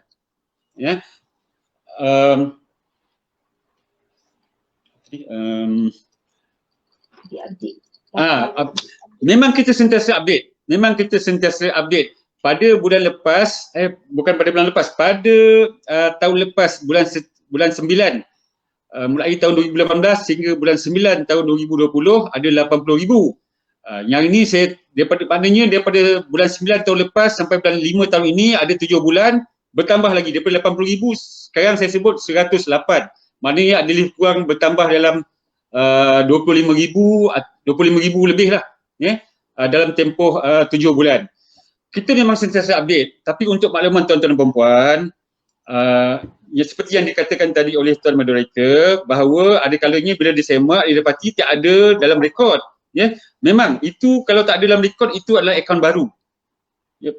Sedikit ini sentiasa mendapatkan akaun-akaun baru. Akaun-akaun baru ni hanya akan digunakan dalam tempoh 3 hari sahaja. Jadi kadang-kadang mangsa-mangsa ini membuat report lambat setelah 1 minggu, setelah 2 minggu. Apabila setelah 2 minggu, benda ni kepada mangsa lain, dia masih juga berlaku. Jadi, kalau dia buat report lambat, kita tak dapat data itu, kemudian mangsa yang lain pula, bila dia semak, data tu memang tak ada. Jadi, untuk mangsa-mangsa, kalaulah telah pun menjadi mangsa, maknanya mintalah buat report dengan segera untuk membolehkan kita memasukkan data ini dengan segera. Tapi bukan semualah, maksud saya, kalau tuan-tuan semak tu yang ada kalanya tidak ada dalam rekod kami lagi, maknanya itu akaun baru dan belum dilaporkan lagi. Kalau lapor, automatik kita akan masuk dalam rekod dan kita akan sampaikan kepada pihak bank perdagangan untuk pihak bank perdagangan berwaspada, berhati-hati dan trigger kita lah untuk kita ambil tindakan selanjutnya. Okey, baik, insyaAllah tuan. Satu ulasan mantap. Saya yakin dekat komen-komen kita ni pun banyak yang rasa berpuas hati dengan mendengar bual bicara kita. InsyaAllah sedikit mereka dapat satu kesedaran. Okey, terima kasih banyak Tuan Mazlan. Sekejap lagi saya kembali bersama tuan ya. Ya, sama-sama. Okey, kembali dengan Dr. Zaim. Dr. Zaim masih dengar jelas? Okey, jelas. Okey, terima kasih Dr. Zaim. Tadi kita dah mendengar daripada panel-panel berkenaan pertuduhan, dakwaan ataupun macam mana MO yang dilakukan oleh penjenayah ni. Saya ingin ajukan satu soalan, saya ingin tanya, apakah kesan terhadap ekonomi negara jika jenayah ini makin meningkat, Doktor, di masa kini? Okey, terima kasih Saudara Amin. Sebelum tu saya rasa banyak info yang telah dikongsi oleh Cik Jun dan juga Tuan Mazlan kita, dan itu satu yang sangat penting lah untuk diambil kira ataupun dijadikan sebagai satu panduan lah untuk semua supaya impact daripada Caldair account ni menjadi dapat difahami lah sebab dalam memanipulasikan mangsa-mangsa ini dia bukan saja memberi satu pendekatan yang direct, tapi dia juga ada satu bentuk technical. Saya harap itu menjadi satu kesedaran lah. Okey, dari segi ekonomi, kalau saya nak cakap dari segi ekonomi betul-betul, sebab saya bukan pakai ekonomi lah, tapi kalau saya nak cakap dari segi crime itu sendiri dalam jenayah Caldair account ni memberi impact dia sangat besar lah. Sebab mereka yang melakukan jenayah Caldair account ni biasanya mereka akan kebanyakannya berbentuk akaun hitam dia panggil kalau tak salah saya, sebab dia akan memastikan transaksi ataupun pengaliran wang ini tidak diberi kepada mereka yang sepatutnya, sebab dia akan bolot secara langsung lah. Yang kita tengok ini, yang dibincangkan ini adalah berbentuk akaun transaksi yang berlaku secara online. Tetapi dalam jenayah akaun Caldair ni, dia bukan semata-mata melihat di segi akaun itu sendiri. Maksudnya berlaku transaksi kewangan melalui bank, tapi juga melalui pendekatan yang berbeza. Maksudnya tadi kita dah diberitahu oleh Tuan Mazlan, ACP dan juga Tuan ACP dan juga Cik Jun, pengaliran wang ini telah menyebabkan orang kata kita dapat kesan ataupun lambat-lambat kita dapat kesan, tapi mereka mempunyai teknik pendekatan yang lebih menyeluruh sebenarnya dalam aspek Caldair account ni. Contohnya tadi kita kata kita bagi maklumat nombor akaun, kita bagi butir-butir tapi itulah bila dah tahu tu janganlah bagi butir-butir akaun, terutama sekali pada orang yang kita tidak kenal lah, terutama sekali. So apa yang saya nak kata tadi adalah berkaitan dengan aset-aset, begitu juga dengan cash secara tunai lah. Maksudnya bila seseorang melakukan jenayah, mereka tidak akan menggunakan totally akaun sebagai platform untuk transaksi. Mereka akan menggunakan cash bagi memudahkan urus niaga mereka lah, terutama sekali dalam human trafficking, drug trafficking dan sebagainya, supaya mereka tidak ada masalah untuk menggunakan wang dalam kapasiti yang tinggi ataupun dalam volume yang tinggi lah. Jadi kalau mereka menggunakan bank platform, jadi bank secara automatik dapat trace pengeluaran wang yang sangat besar, mungkin akan ada satu pertanyaan lah. Jadi mereka menggunakan cash yang tinggi. Sebab tu mereka yang menggunakan orang kata transaksi cash yang tinggi ni kebanyakannya, kebanyakan, saya tak kata kesemua, kebanyakan mempunyai elemen-elemen yang tidak yang menyalahi undang-undang. Sebab tu akta, kalau kita tengok di segi akta Akta Pencegahan Pengubahan Wang Haram dan Pencegahan Pembiayaan Keganasan 2001 ataupun dikenali sebagai Akta 613 telah describe, telah pun telah memberi definisi-definisi berkaitan dengan pengaliran wang sebegini, terutama sekali dalam aspek jenayah teroris lah, sebab mereka tidak nak, mereka tidak mahu transaksi kewangan itu dikenal pasti. Maka siapa yang mereka cari? Tentulah Caldex account. So Caldex account yang kita katakan tadi merujuk kepada gunakan account number untuk dimasukkan wang. Tetapi ada Caldex account ni yang digunakan, mereka diberi cash yang sangat besar dan kewangan itu dijaga oleh seseorang. Kita nampak macam itulah satu pendekatan di segi jenayah untuk mengurus transaksi dan sebagainya. Tapi itu juga adalah Caldex account. Sebab orang yang dipilih itu kadang-kadang mereka tidak sedar ataupun kadang-kadang mereka sedar. Okey, begitu juga dengan aset. Sebab tu apabila kita diminta untuk membantu katalah CA, dia kata dia ada banyak aset, boleh tak nak guna nama you? So itu juga boleh, sebab dia dapat wang dari bentuk yang tidak betul. Kemudian dia nak bersihkan wang, dia cari somebody. So dia letak seseorang itu, kemudian aset itu nama atas seseorang lah. Tapi dia bukan proxy lain. Proxy segala flow cash dan juga aset tersebut dimonitor oleh proxy itu sendiri. Tetapi dalam aspek Caldex account ini, mereka hanya nama saja. Tetapi semua kawalan pengaliran flow aset dan juga wang itu dikuasai ataupun dimonitor oleh sindiket tadi.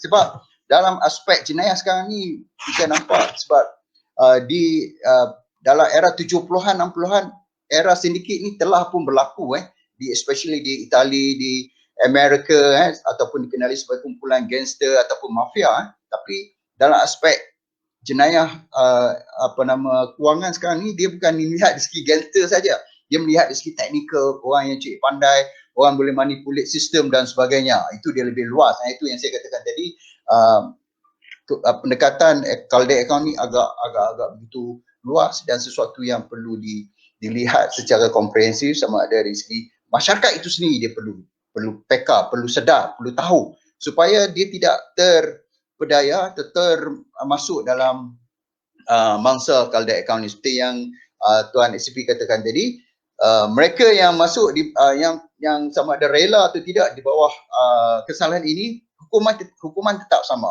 bergantung kepada bagaimana berlaku orang kata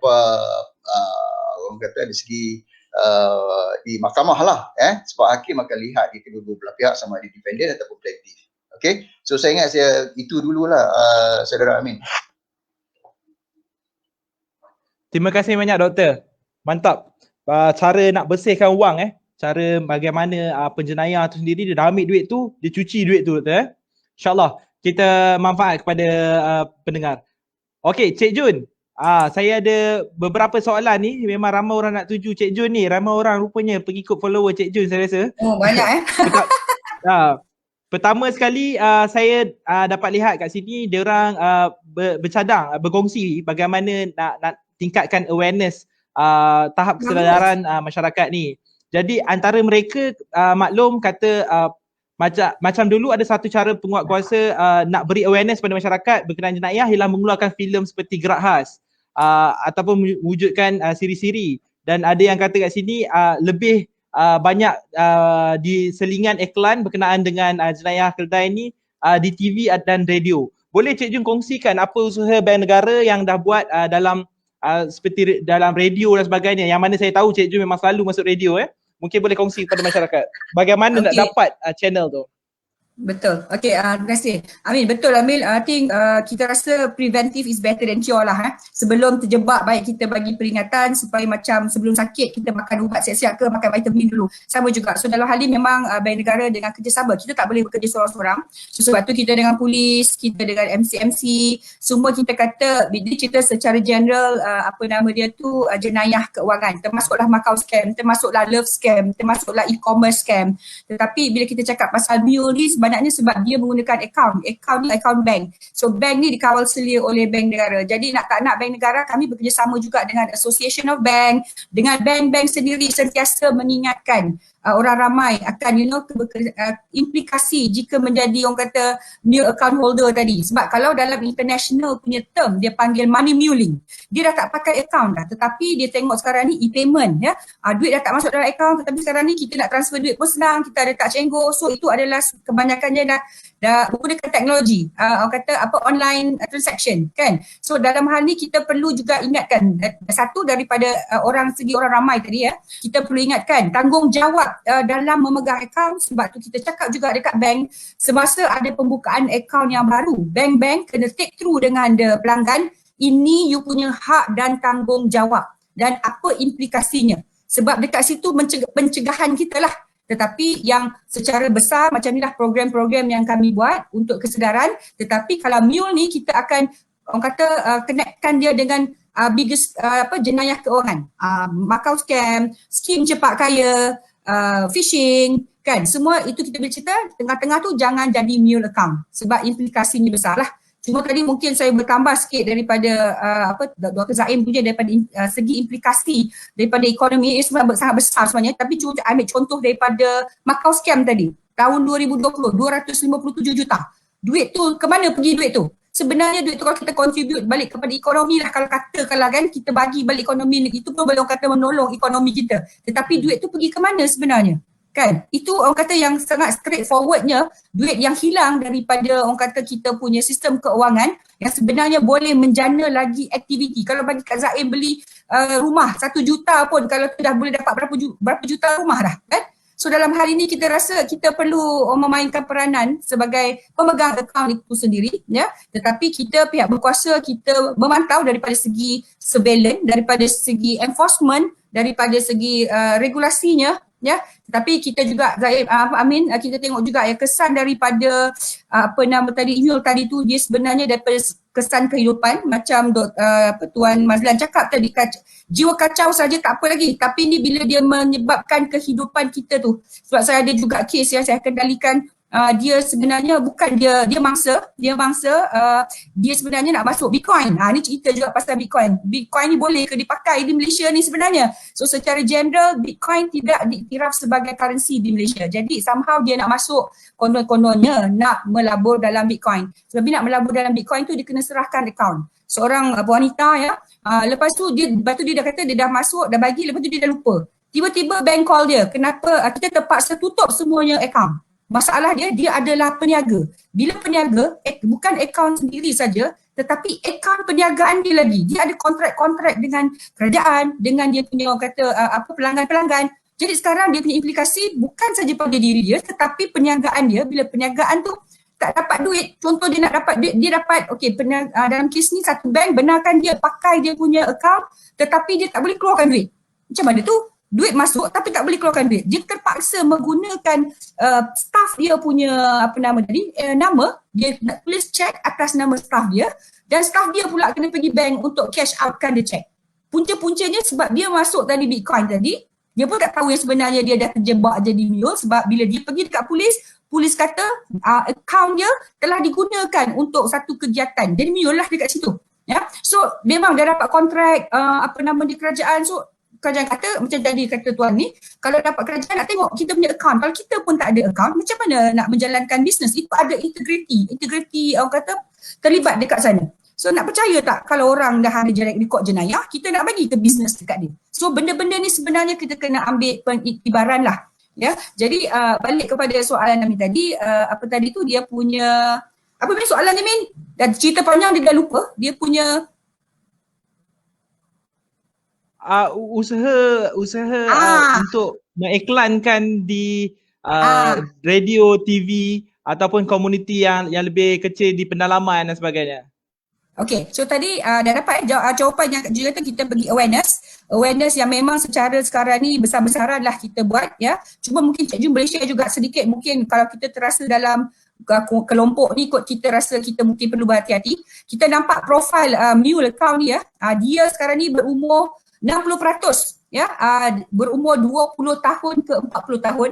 Yang tertingginya dalam 21-30, maknanya kata student baru habis, dia ambil peluang, ya 30 tu baru mula bekerja. Dan kita nampak kawasan bandar, tadi Amir kata mungkin dia pergi di kawasan pedalaman, dia pun tak dapat nak call apa ni. So dia kawasan bandar, ramai, mungkin ada yang miskin bandar, terdesak untuk dapatkan duit. Kawasan mana kebanyakannya Selangor dan Lembah Kelang, Johor, Sabah, ya, di sini mule-mule, baru-baru ni kes yang kita kendalikan, 4 mule-nya di Kedah. Ni di utara ya UUM, Kedah. Ada 4 mule, akaun semua baru buka. Ya, umur tengok sebab kita tengok umur satu muda, umur akaun lahir tahun 97. Dah ada, lepas tu akaun kita tanya bank, dia buka baru awal tahun buka. So semua itu adalah akaun-akaun baru. Ya, kita nampak jenis pekerjaan tadi, pekerjaan am seperti kerja kilang, kedai runcit, pekerja siri, pelajar dalam 6-7%, ya. Dan golongan suri rumah pun ada, kita nampak juga pesara, dan ada sekarang ni yang menggunakan penagih dadah jugalah sebagai target mule tadi, ya. Itu daripada segi profil mule account tadilah. Okey, baik Cik Jun, terima kasih banyak. Saya tertarik dengan satu soalan ni Cik Jun, saya yakin Cik Jun ni antara orang yang mantap tu jawab lah. Dia tanya macam mana nak yakinkan orang yang kena scam, yang dia telah di scam. Yang ni berlaku, ada orang warga tua bila betul. Kita maklum jangan terlibat dengan benda-benda macam ni, dia kata tak apa, ini mendatangkan duit. Dari konteks skim cepat kaya dan sebagainya. Ini boleh datang betul. Duit, lagi 10 tahun kita kaya. Tapi apa kaedah, macam mana cara kita nak yakinkan orang ni yang benda ni sebenarnya adalah satu scam? Okey, nak yakinkan orang ni, okey ni kita dah keluar topik sikit ya, tapi kalau kita tengok berdasarkan yang kalau phone scam lah pun, tak payah yang benda lah phone scam. Kami ada kes-kes 3 bulan baru sedar yang dia kena tipu. Ya, katakan baru ni 1.7 juta, 3 bulan dia tak tahu pun dia kena tipu. Satu kes lagi yang kita kendalikan 600,000, 3 bulan dia sedar bila konon-kononnya pihak polis tak minta tag nama dengan dia. Itu baru dia tersedar. Dia kata kenapa hari ni polis tak minta tag nama? Masa tu duit dia memang dah tak ada dah dalam account. Tapi dalam masa tu bank memang tanya, Puan kita nampak ada transaksi Puan hari-hari keluar duit ni. Apa dah jadi Puan? Dia kata tak apa, saya memang tengah membuat sesuatu lah. Tak apa, saya tahu apa saya buat. Yang 1.7 juta punya cerita, dia kata scammer dah ajar dia. Ini untuk renovasi. 4 kali bank call dia. Tak apa, dia kata saya ni tengah buat renovasi, yang awak sibuk-sibuk ni kenapa? So sebab kita cakap dengan bank, kalau nampak transaksi bank ada jugalah sistem yang boleh perhati macam mana behavior of account holder tadi. Tetapi kalau scammer dah cakap je tu, kita pun sendiri tak terbangun. Sebab tu tajuk yang cikgu nak pergi radio, sekali lagi kita pakai terpukau dengan scammer. Kita pun memang terpukau lah, ikutlah. Sampailah satu detik, duit dah tak ada, barulah kita sebenarnya tersedar. Sama juga dengan skim cepat kaya. Skim cepat kaya, kalau cikgu ni tak topik lain, sebenarnya termasuk topik lain, tapi tak apa, kita mungkin boleh berkongsi. Skim cepat kaya, sebab kenapa yang masuk ustaz-ustaz, yang kita rasa memang, percaya takkan ustaz nak tipu kot ni duit halal, duit haram ni. Ya, so dalam hal ni, cikgu nak minta sangat. Kalau sebelum kita nak pesan, dan duit sekarang pun tak banyak, nak masuk apa-apa juga skim, tolong check dulu dengan pihak berkuasa, dengan bank negara, dengan KPDNKK, dengan SC, ya bank negara nak ambil duit tu ada lesen ke tidak, kan? Nak membuat pelaburan macam multi level, ada tak lesen dengan KPDNHCP, kan? Nak masuk invest, nak ambil beli labur, kena check dengan Securities Commission. Sebab implikasinya kalau kita tak check duit kita hilang macam tu, pihak berkuasa tak dapat ambil tindakan. Sebab kita pun tak tahu mereka ni tak berdaftar. Tetapi kalau kita simpan duit kita dalam bank, ya, dan kes ni kalau kita kata melabur FD tak banyak tapi duit kita selamat. Besok bank kata dia nak tutup, bankrupt ke, bank negara nak intervene awal-awal, duit kita dijamin dekat PIDM. Tu yang kita duk kata buih mulat sebenarnya kan. Macam mana nak sedarkan orang ramai jangan masuk skim cepat kaya. Tetapi ialah dalam dalam keadaan yang sekarang ni, dia orang duduk kat rumah tak ada buat kerja mungkin, dia duk membelik-belik, kawan-kawan pun kata, ni Cik Jun duk terima 2-3 ni, Cik Jun boleh tak nak masuk skim emas? Emas pun macam tu juga, emas tengah naik. Kan? So jadi penyedaran tu kena ada daripada diri kita sendiri, tetapi yang pentingnya kita kena semak dulu. Semak. Macam Mule tadi semak, macam Tuan Mazlan kata betul, Kalaupun nama tidak senarai di Semak Mule, tetapi kalau kita tengok sebab dia akan tulis dekat situ ya, akaun ini ada 5 carian. Tiba-tiba kenapa akaun dia 5 kali carian ada? Pelik kan? Walaupun dia tak register lagi, tidak dimasukkan dalam Semak Mule, tetapi dah 5 carian. Ni mesti takkanlah akaun suka-suka hati kita nak kena bagi dekat orang kan. So dalam hal ni kita kena terfikir sikit. Oh okey, ni 5 carian sudah ada was-was. Perlu kita stop apa juga kita punya perbualan dengan scammer tadi. Sebab scammer tu memang dia akan cakap, jangan berbincang, macam tuan kata 3 hari sebab dia akan akan effect kita punya polis punya investigation. Itu cara mereka. Ya? Okey. Okey, terima kasih Cik Jun. Mana kata semua masyarakat mereka boleh berhubung terus dengan pihak Bank Negara, boleh hubungi mana-mana nombor telefon cawangan Bank Negara untuk pastikan adakah operasi itu adalah operasi yang sah dari segi undang-undang ataupun ianya adalah satu skim cepat kaya yang salah.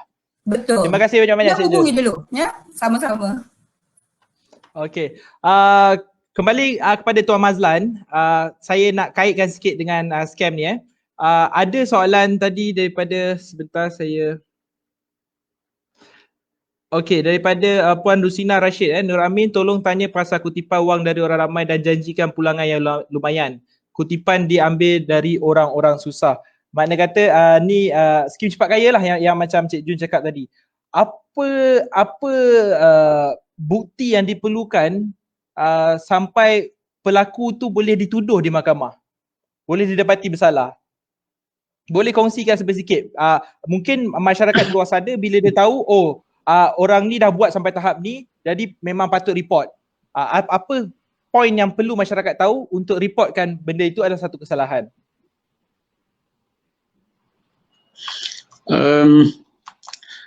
Bagus juga soalan ni.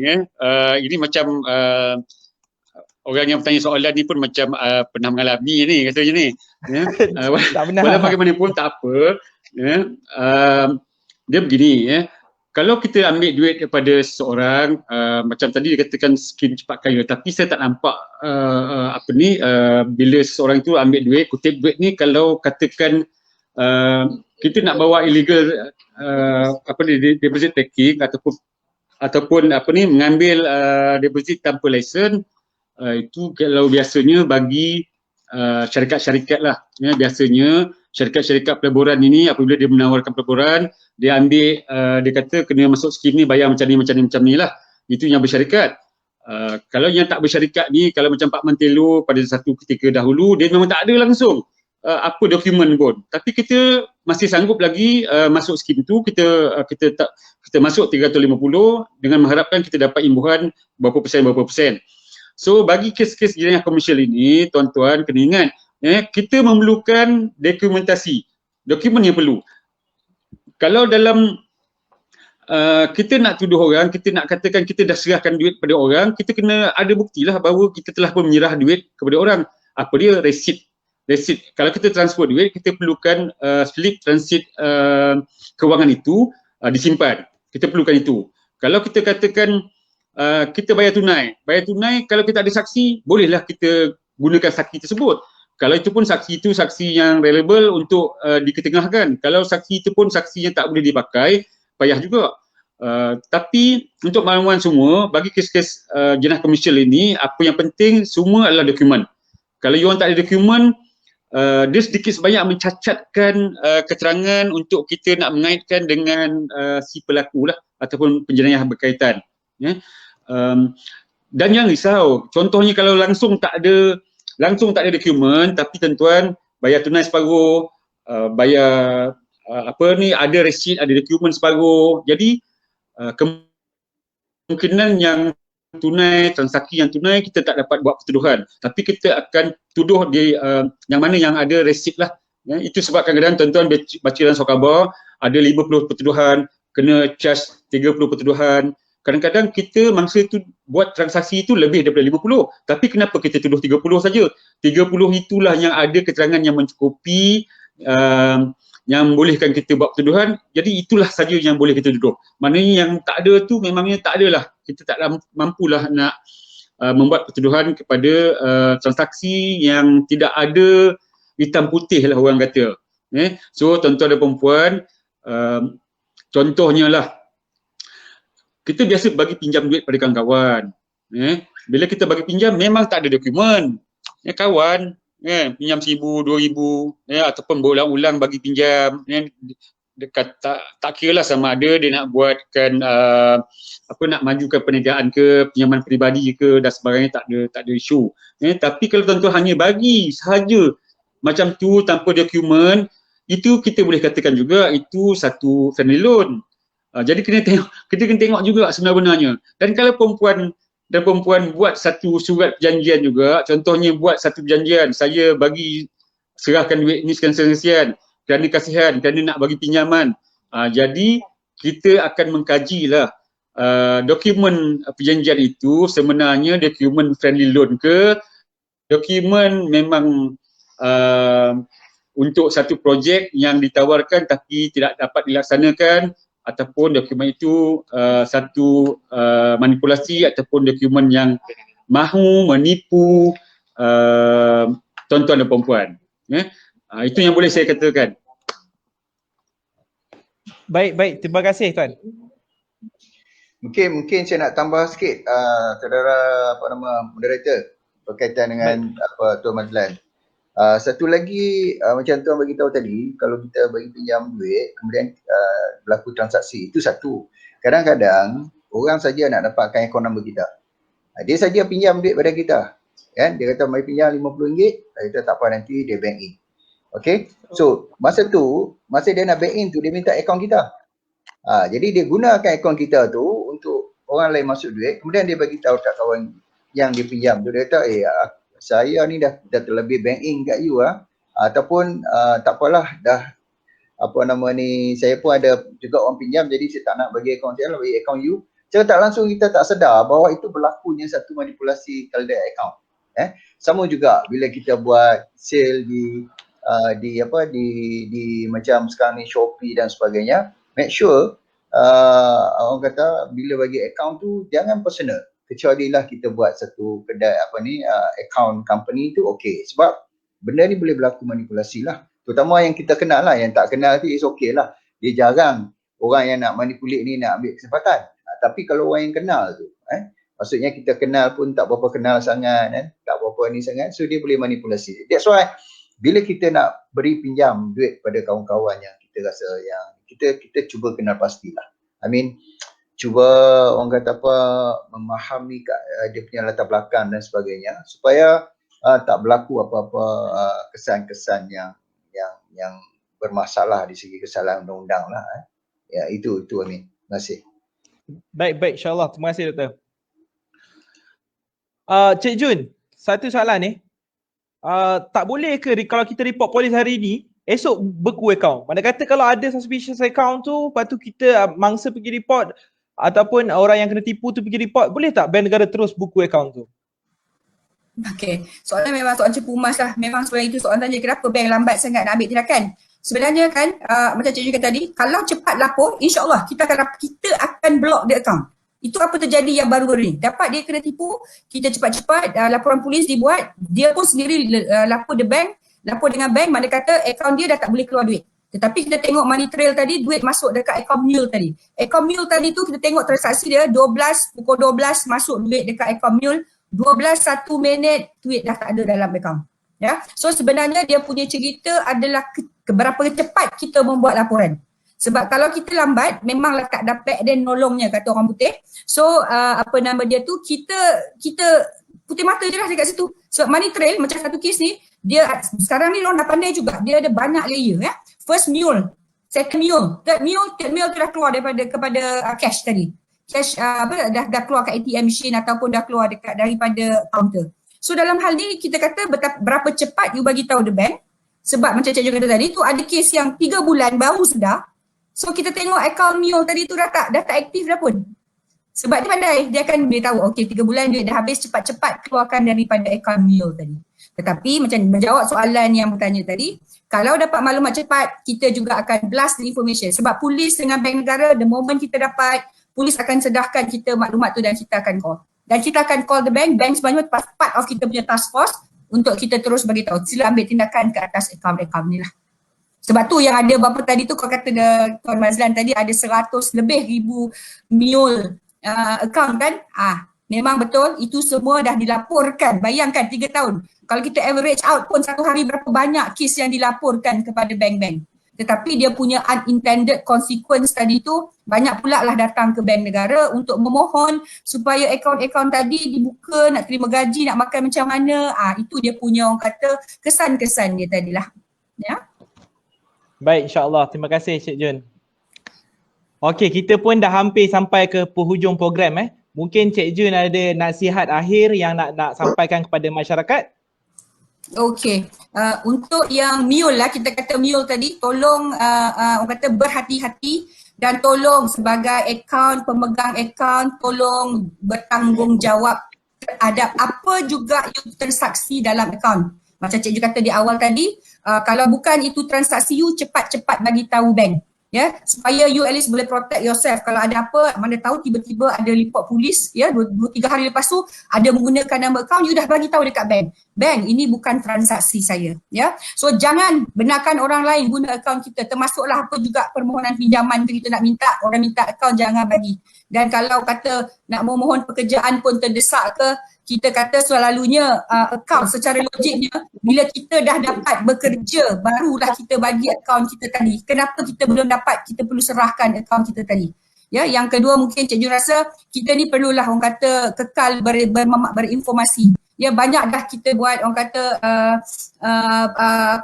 inisiatif-inisiatif untuk berkongsi maklumat. Yang salah satu bank negara tengah buat sekarang, kita ada Facebook Amaran Scam. Kat sana hari-hari kita akan post scam terkini, kita akan ambil maklumat daripada polis, daripada pihak penguasa yang lain, kita akan masuk kat situ. So one stop center untuk public untuk rujuk, ya. Dan sebab kita memang bekerjasama, so tolonglah, ini Cik Ju nak mungkin nak boleh kongsi sikit, hari kita nak meningkatkan lagi kita punya orang kata pengikut-pengikut. So kalau sesiapa yang mengikut dan follow, like and share Amaran Scam kita dari waktu ini sekarang sampai pukul 1, 5 pemenang terpilih akan kita bagi hadiah lah. Hadiah apa? Sebab bank negara agaknya apa kita bagi. So tolong like, follow Amaran Scam, itu memang bank negara punya, sebab ramai kata ni betul ke ini contoh, ini nak cara salah satu untuk dapatkan maklumat. So Amaran Scam memang bank negara punya Facebook, tolong like and share. Dan kita insyaAllah siapa yang kita bertuah akan kita berikan hadiah. Itu saja, Amin. Okey, terima kasih Cik Jun. Adakah oleh bank negara hadiah dia berbentuk wang tunai? Tunggu dah lihat. So masuk like dulu. Tunggu dah lihat. Okey, terima kasih Cik Jun. Okey, seterusnya Tuan Mazlan, kita dah sampai ke penghujung program Tuan Mazlan. Mungkin Tuan Mazlan ada nasihat yang ingin sampaikan masyarakat luar sana supaya lebih sedar berkenaan dengan jenayah kedai akaun ni. Okey, tadi kalau kita dengar apa yang Cik Jun maklumkan sebentar tadi ni, saya rasa dia pun telah mencakupi untuk memberikan kesedaran kepada semua pendengar-pendengar. Tapi saya ingin tambah sikit lagi. Kalaulah untuk makluman tuan-tuan perempuan lah, mungkin ada yang tidak sedar bahawa kita memantau, kita buat pemantauan laman-laman web ini. Jadi tuan-tuan dan perempuan, usaha kami ni di tingkat PDRM ini adalah untuk memastikan kesejahteraan semua warga negara Malaysia ni. So iklan-iklan pinjaman wang, iklan yang bentuk yang kita dapati mirip-mirip cenderung kepada jenayah ni, kita pantau dan kita akan ambil tindakan. Kita ambil tindakan tu kalau kepada SKMM, kita akan serahkan pada SKMM. Kalau kepada bank negara, kita akan channel kepada bank negara, dan pada agensi yang lain kita akan channelkan pada agensi yang lain lah. Itu untuk makluman. Saya nyatakan di sini untuk membolehkan pendengar-pendengar, terutamanya mahasiswa-mahasiswa yang mengikuti forum kita ni, supaya ambil berat bahawa pergerakan atau tindakan tuan-tuan perempuan ni dipantau. So apa yang penting dalam untuk kita mencegah kedai akaun ni daripada meningkat, yang penting adalah kesedaran. Itu saja. Tuan-tuan sedar, tuan-tuan berhati-hati, insya-Allah tuan-tuan akan selamat. Itu saja. Baik, terima kasih. Terima kasih banyak-banyak Tuan Mazlan. Sekali lagi saya ucap terima kasih sudi bersama kami hari ini. dan atas nasihat dan perkongsian. InsyaAllah semoga dapat kesedaran masyarakat luar sana. Okey, akhir sekali, idola saya ni Dr. Zaim, apakah nasihat ataupun petikan yang Dr. Zaim ingin kongsikan dengan masyarakat luar sana supaya tidak menjadi mangsa kedai akaun? Terima kasih Sarul Amin. Saya apa yang telah dikongsi oleh Puan Jun dan juga Tuan Mazlan tadi, saya rasa telah merangkumi keseluruhan berkaitan dengan topik perbincangan kita pada hari ini lah. Dan itu yang paling penting adalah kesedaran lah. Tapi walaupun kita sedar, maksudnya macam kita sentuh tadi dalam Qalda account ni, dia ada dua kategori dalam keadaan paksa ataupun keadaan rela. Jadi rela ni sebenarnya ada kesedaran juga, tapi masih lagi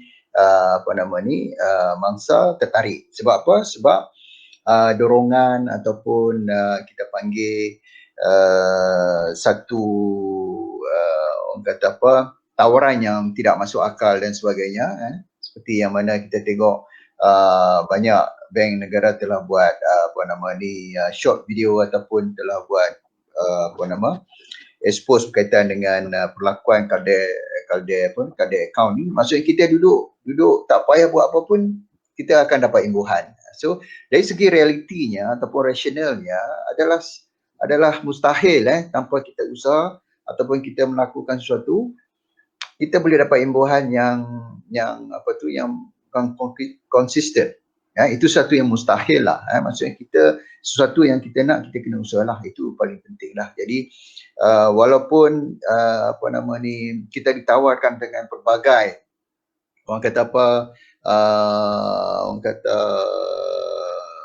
yang berbunga-bunga lah, tapi tak perlulah. Sebab kehidupan manusia ni simple saja. Dan kita jangan cari pasal lah. Orang Kedah kata jangan cari pasal. So benda yang tak boleh itu tak boleh, benda yang boleh itu boleh. Jadi jangan sesekali melihat bahawa material itu ataupun aspek kewangan itu sebagai satu benda yang utama. Ada banyak lagi benda-benda lain yang kita boleh beri ruang atau tempat. So saya harap apa yang dibincang pada hari ini seperti yang telah dikongsi oleh Puan Jun dan juga Tuan Mazlan akan memberi impak yang sangat besar lah, terutama di kalangan pelajar-pelajar lah, supaya kita tak mudah terpengaruh dengan keadaan sekarang. Macam-macam kes yang kita tengok, kadang-kadang kita pening kepala kan. Dalam kita nak kata yang terpengaruh ni orang tak ada pelajaran, ada pelajaran, tapi dalam aspek yang kita tadi tu, walaupun ada pelajaran tapi tak sedar, tak boleh. So kita akan terjebak dengan situasi ini. So jangan terpengaruh lah dengan orang kata apa, semua tawaran-tawaran yang mengarut ataupun yang kita rasa tak logik lah. Tapi jangan mengambil risiko. Itu yang utama kan. Kadang-kadang orang cakap try lah dulu, tak apalah, boleh lah, buatlah, hilang 100-200 tak kisah. Sebenarnya orang yang pandai dan cekap dalam aspek penipuan kewangan ni, dia ambil sikit-sikit, dia tak ambil banyak. Ambil banyak ni dia dalam aspek lain pula. Itu dalam aspek orang kata jenayah terancang yang lebih besar, itu lain. Okay, so saya harap akan memberi manfaat pada semua. Terima kasih banyak kepada Jawatankuasa yang melaksanakan program pada ini. Terima kasih Sarul Amin dan semua rakan-rakan lah. Terima kasih banyak. So saya ingat terima kasih juga kepada Tuan Mazlan. InsyaAllah satu hari nanti kita akan jumpa lah dengan Puan Jun, insyaAllah. Terima kasih banyak. Assalamualaikum dan salam sejahtera semua. Baik, terima kasih banyak-banyak Dr. Zaim, Tuan Mazlan dan Cik Jun. Harap panel-panel kita bersama kita sebab ada permintaan daripada kita punya penganjur untuk kita buat gambar screenshot bersama beramai-ramai selepas ni. InsyaAllah. Dari saya juga, saya dapat ulas sedikit. Kedai akaun ini merupakan satu platform untuk penjenayah-penjenayah ni terima duit yang mereka tipu.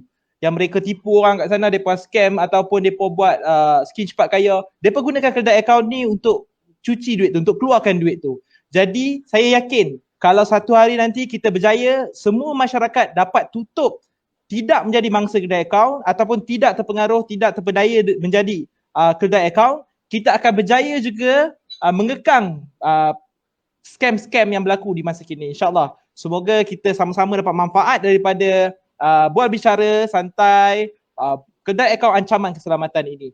Okey, dengan ini saya serahkan kembali kepada pengacara majlis kita bagi menutup program ini. Alhamdulillah, terima kasih Tuan Moderator kita, Tuan Amir Imran serta semua para panel jemputan, SCP Tuan Mazlan bin Paijan, Dr. Zaim bin Ahmad dan serta Puan Hasjun binti Hashim. Alhamdulillah, dengan ini berakhirlah majlis program berbicara kedai akaun ancaman keselamatan. Besarlah harapan saya dengan kerjasama dan komitmen daripada semua pihak dalam menjayakan program ini dapat menyedarkan masyarakat serta para belia warga emas tentang betapa bahayanya kedai akaun ini. Semoga apa yang kita lakukan pada hari ini akan menjadi menorong pada program-program yang beruntuk kemasyarakatan yang lebih banyak pada masa-masa yang akan datang. Dalam program ini, banyak ilmu serta pandangan dari semua jemputan pendengar khas. InsyaAllah, The Guardian of Community akan cuba untuk mengulas lagi lebih lagi kedai akaun ancaman keselamatan ini di masa akan datang. Stay tune. Akhir kata, disebabkan oleh Profesor Madya Dr. Mazilah tidak dapat bersama-sama untuk mengakhiri majlis ini. Dengan ini, saya mengakhiri ucapan ini dengan lafaz Bismillahirrahmanirrahim sekaligus merasmikan majlis perasmian penutup program berbicara kedai akaun ancaman keselamatan dari penganjur The Guardian of Community. Assalamualaikum. Waalaikumsalam. Terima kasih. Terima kasih semua. Terima kasih. Okey, Stay safe, take get care ready. semua. Daripada saya, cameraman profesional, semua boleh bersiap sedia di depan kamera. Okay, ready? 1, 2, 3. Okay, terima kasih banyak-banyak tuan-tuan, puan-puan yang berusaha. Terima kasih Tuan Mazlan, Dr. Zaim, Cik Jun, terbaik. Dan Cik Jun pun akan live di Radio Perak sebentar lagi. Betul Cik Jun? Betul 15 minit lagi nak masuk radio pula. Hebat sungguh minggu ni. Hebat Cik Jun kita ni. Itulah. Semalam tak berlih. Nanti saya nak pergi jumpa ni semua ni. Itulah. Semalam tak berlih. Boleh Tuan Mazlan. Untuk makluman Cik Jun, Dr. Zaim kongsi hobi yang sama. Yang mana saya tahu Tuan Mazlan pun main golf. Mungkin lepas ni kita boleh atok satu flight lah. Okey. Cantik tu. Okey, insyaAllah. InsyaAllah. Terima kasih semua. Assalamualaikum. Tuan, salam Tuan. Salam. Terima kasih banyak. Tuan Mazlan. Ya. Terima kasih Tuan. Tuan, sepatutnya saya punya cadangan dalam program ni hari ni iaitu dengan Datuk Zainuddin. Datuk Zainuddin bekas mantan